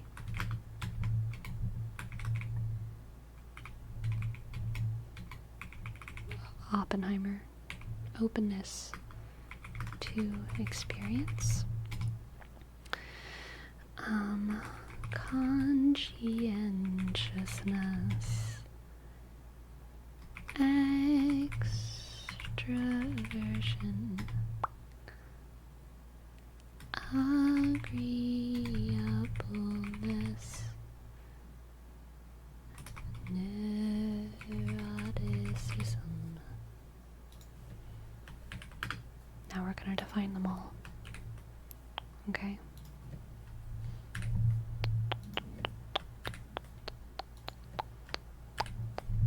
Did I spell this wrong? Did I spell this wrong? Yes. Okay. Openness to experience. How, like, willy-nilly are you, you know? How, like, cray-cray are you? Like, how, like, out there are you? You know what I mean? And then, like, conscientiousness is, like, how careful are you? Extroversion is, like, how much of a people person are you? And agreeableness is, like, how much a people pleaser are you?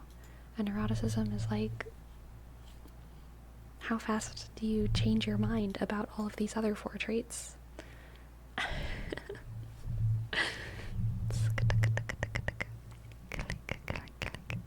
found a place how to find something like this. Openness prefers routine. Practical versus imaginative. Spontaneous. Openness prefers routine? Huh. Interesting.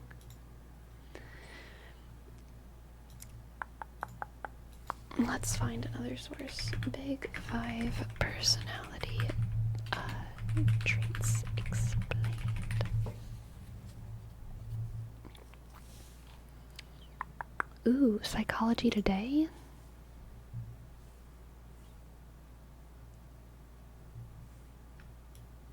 Oh, that's not what I want. Not what I want at all. I'll take this. I'll take Psychology Today.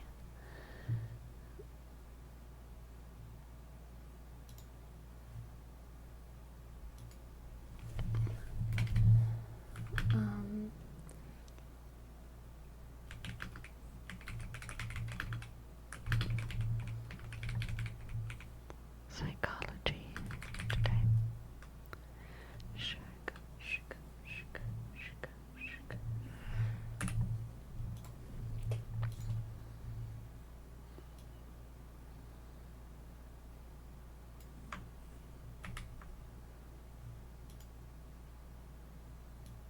Oh my gosh.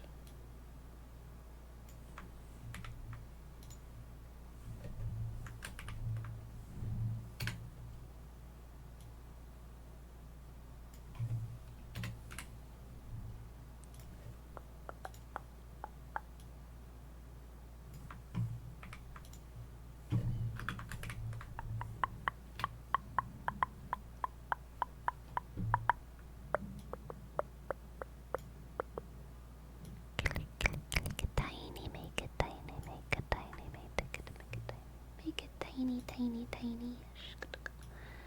Click, clack, click, clack, click, clack, click, clack, click, clack, click, clack. Click, click, click, click, click.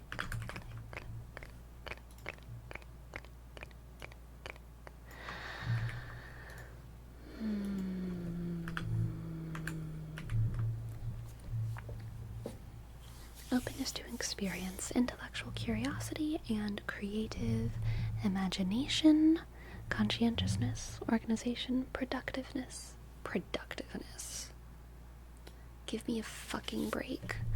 Productivity.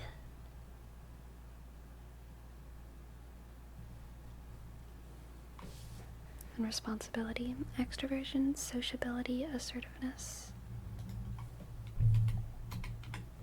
And agreeableness, compassion, respectfulness, trust in others, neuroticism, tendencies towards anxiety and depression.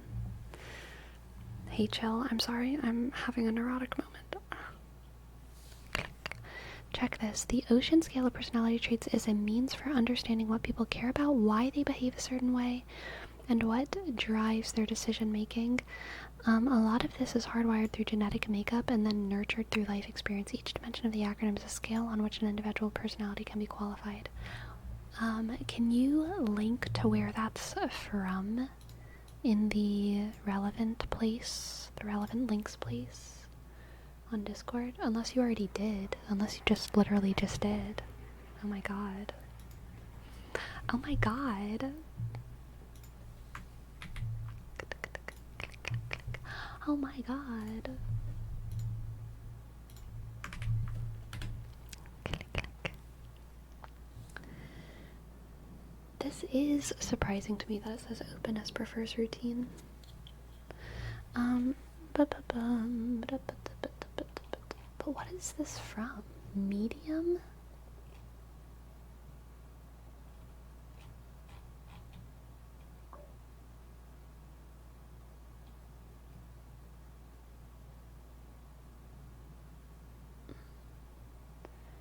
Source, Albert and Oddbort. I don't know if I trust this. Like, I mean, I think that this is good phraseology. I think this is well written and like makes sense. But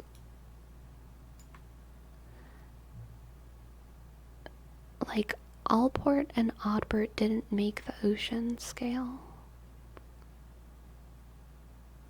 I know because I've done my research. They began the work that resulted in the Ocean Scales, and this kind of just sounds like someone else's like interpretation of it, but I don't think that things like I think this, I'm not saying this isn't true, I'm just saying that like I don't know if it's a good representation of like the kind of psychological world that it comes from, and specifically because this is like, because the Big Five is like rooted in like real science and like real academia, I feel like I want to respect the spirit of that. You know what I mean? You know what I mean? But it is said very nice, and like I agree with it. I love a little bit of nonsense in my life. My friends, today we went ham on the Enneagram. We went ham on the Enneagram. I need to scooch my chair over here. We went ham on the Enneagram. I have so much fun doing researchy stuff with y'all. Because I'm interested in these topics. The ham went. It did. It did.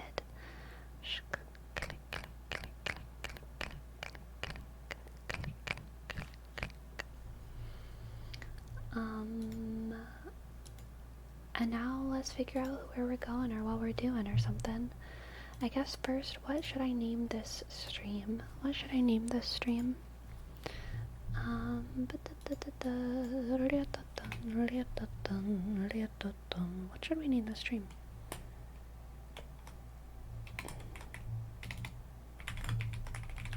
The Enneagram. I'll just say Enneagram research and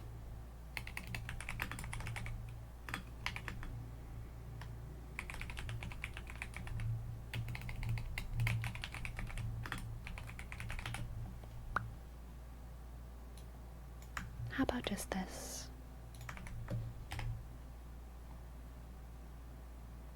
I'll probably take out the word stream. Stream is a little bit unnecessary there.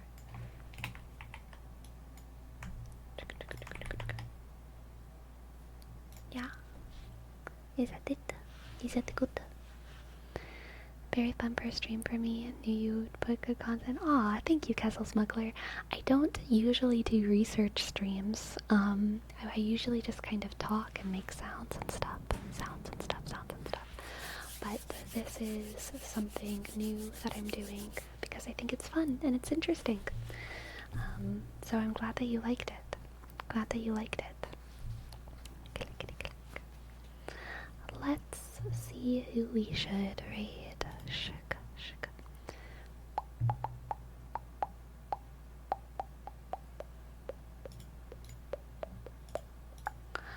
Ugh. We might need to raid Mystic Village ASMR. We've been talking a lot about, you know, cozy new age ideas. I don't think he's new agey, but he is cozy and spiritual. And I do enjoy the global brotherhood. Exactly, CEO. Exactly. And I think y'all will as well. Nobunaga, thank you for gifting a sub. Thank you. Thank you very much. And click O B U shk and click A shk G click A sk U click W click U sk. Thank you very much. Thank you, Nobunaga. Okay. Good night, everyone. I hope you all sleep well.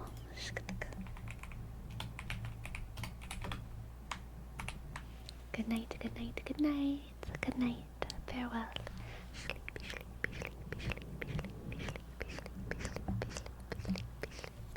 Good night.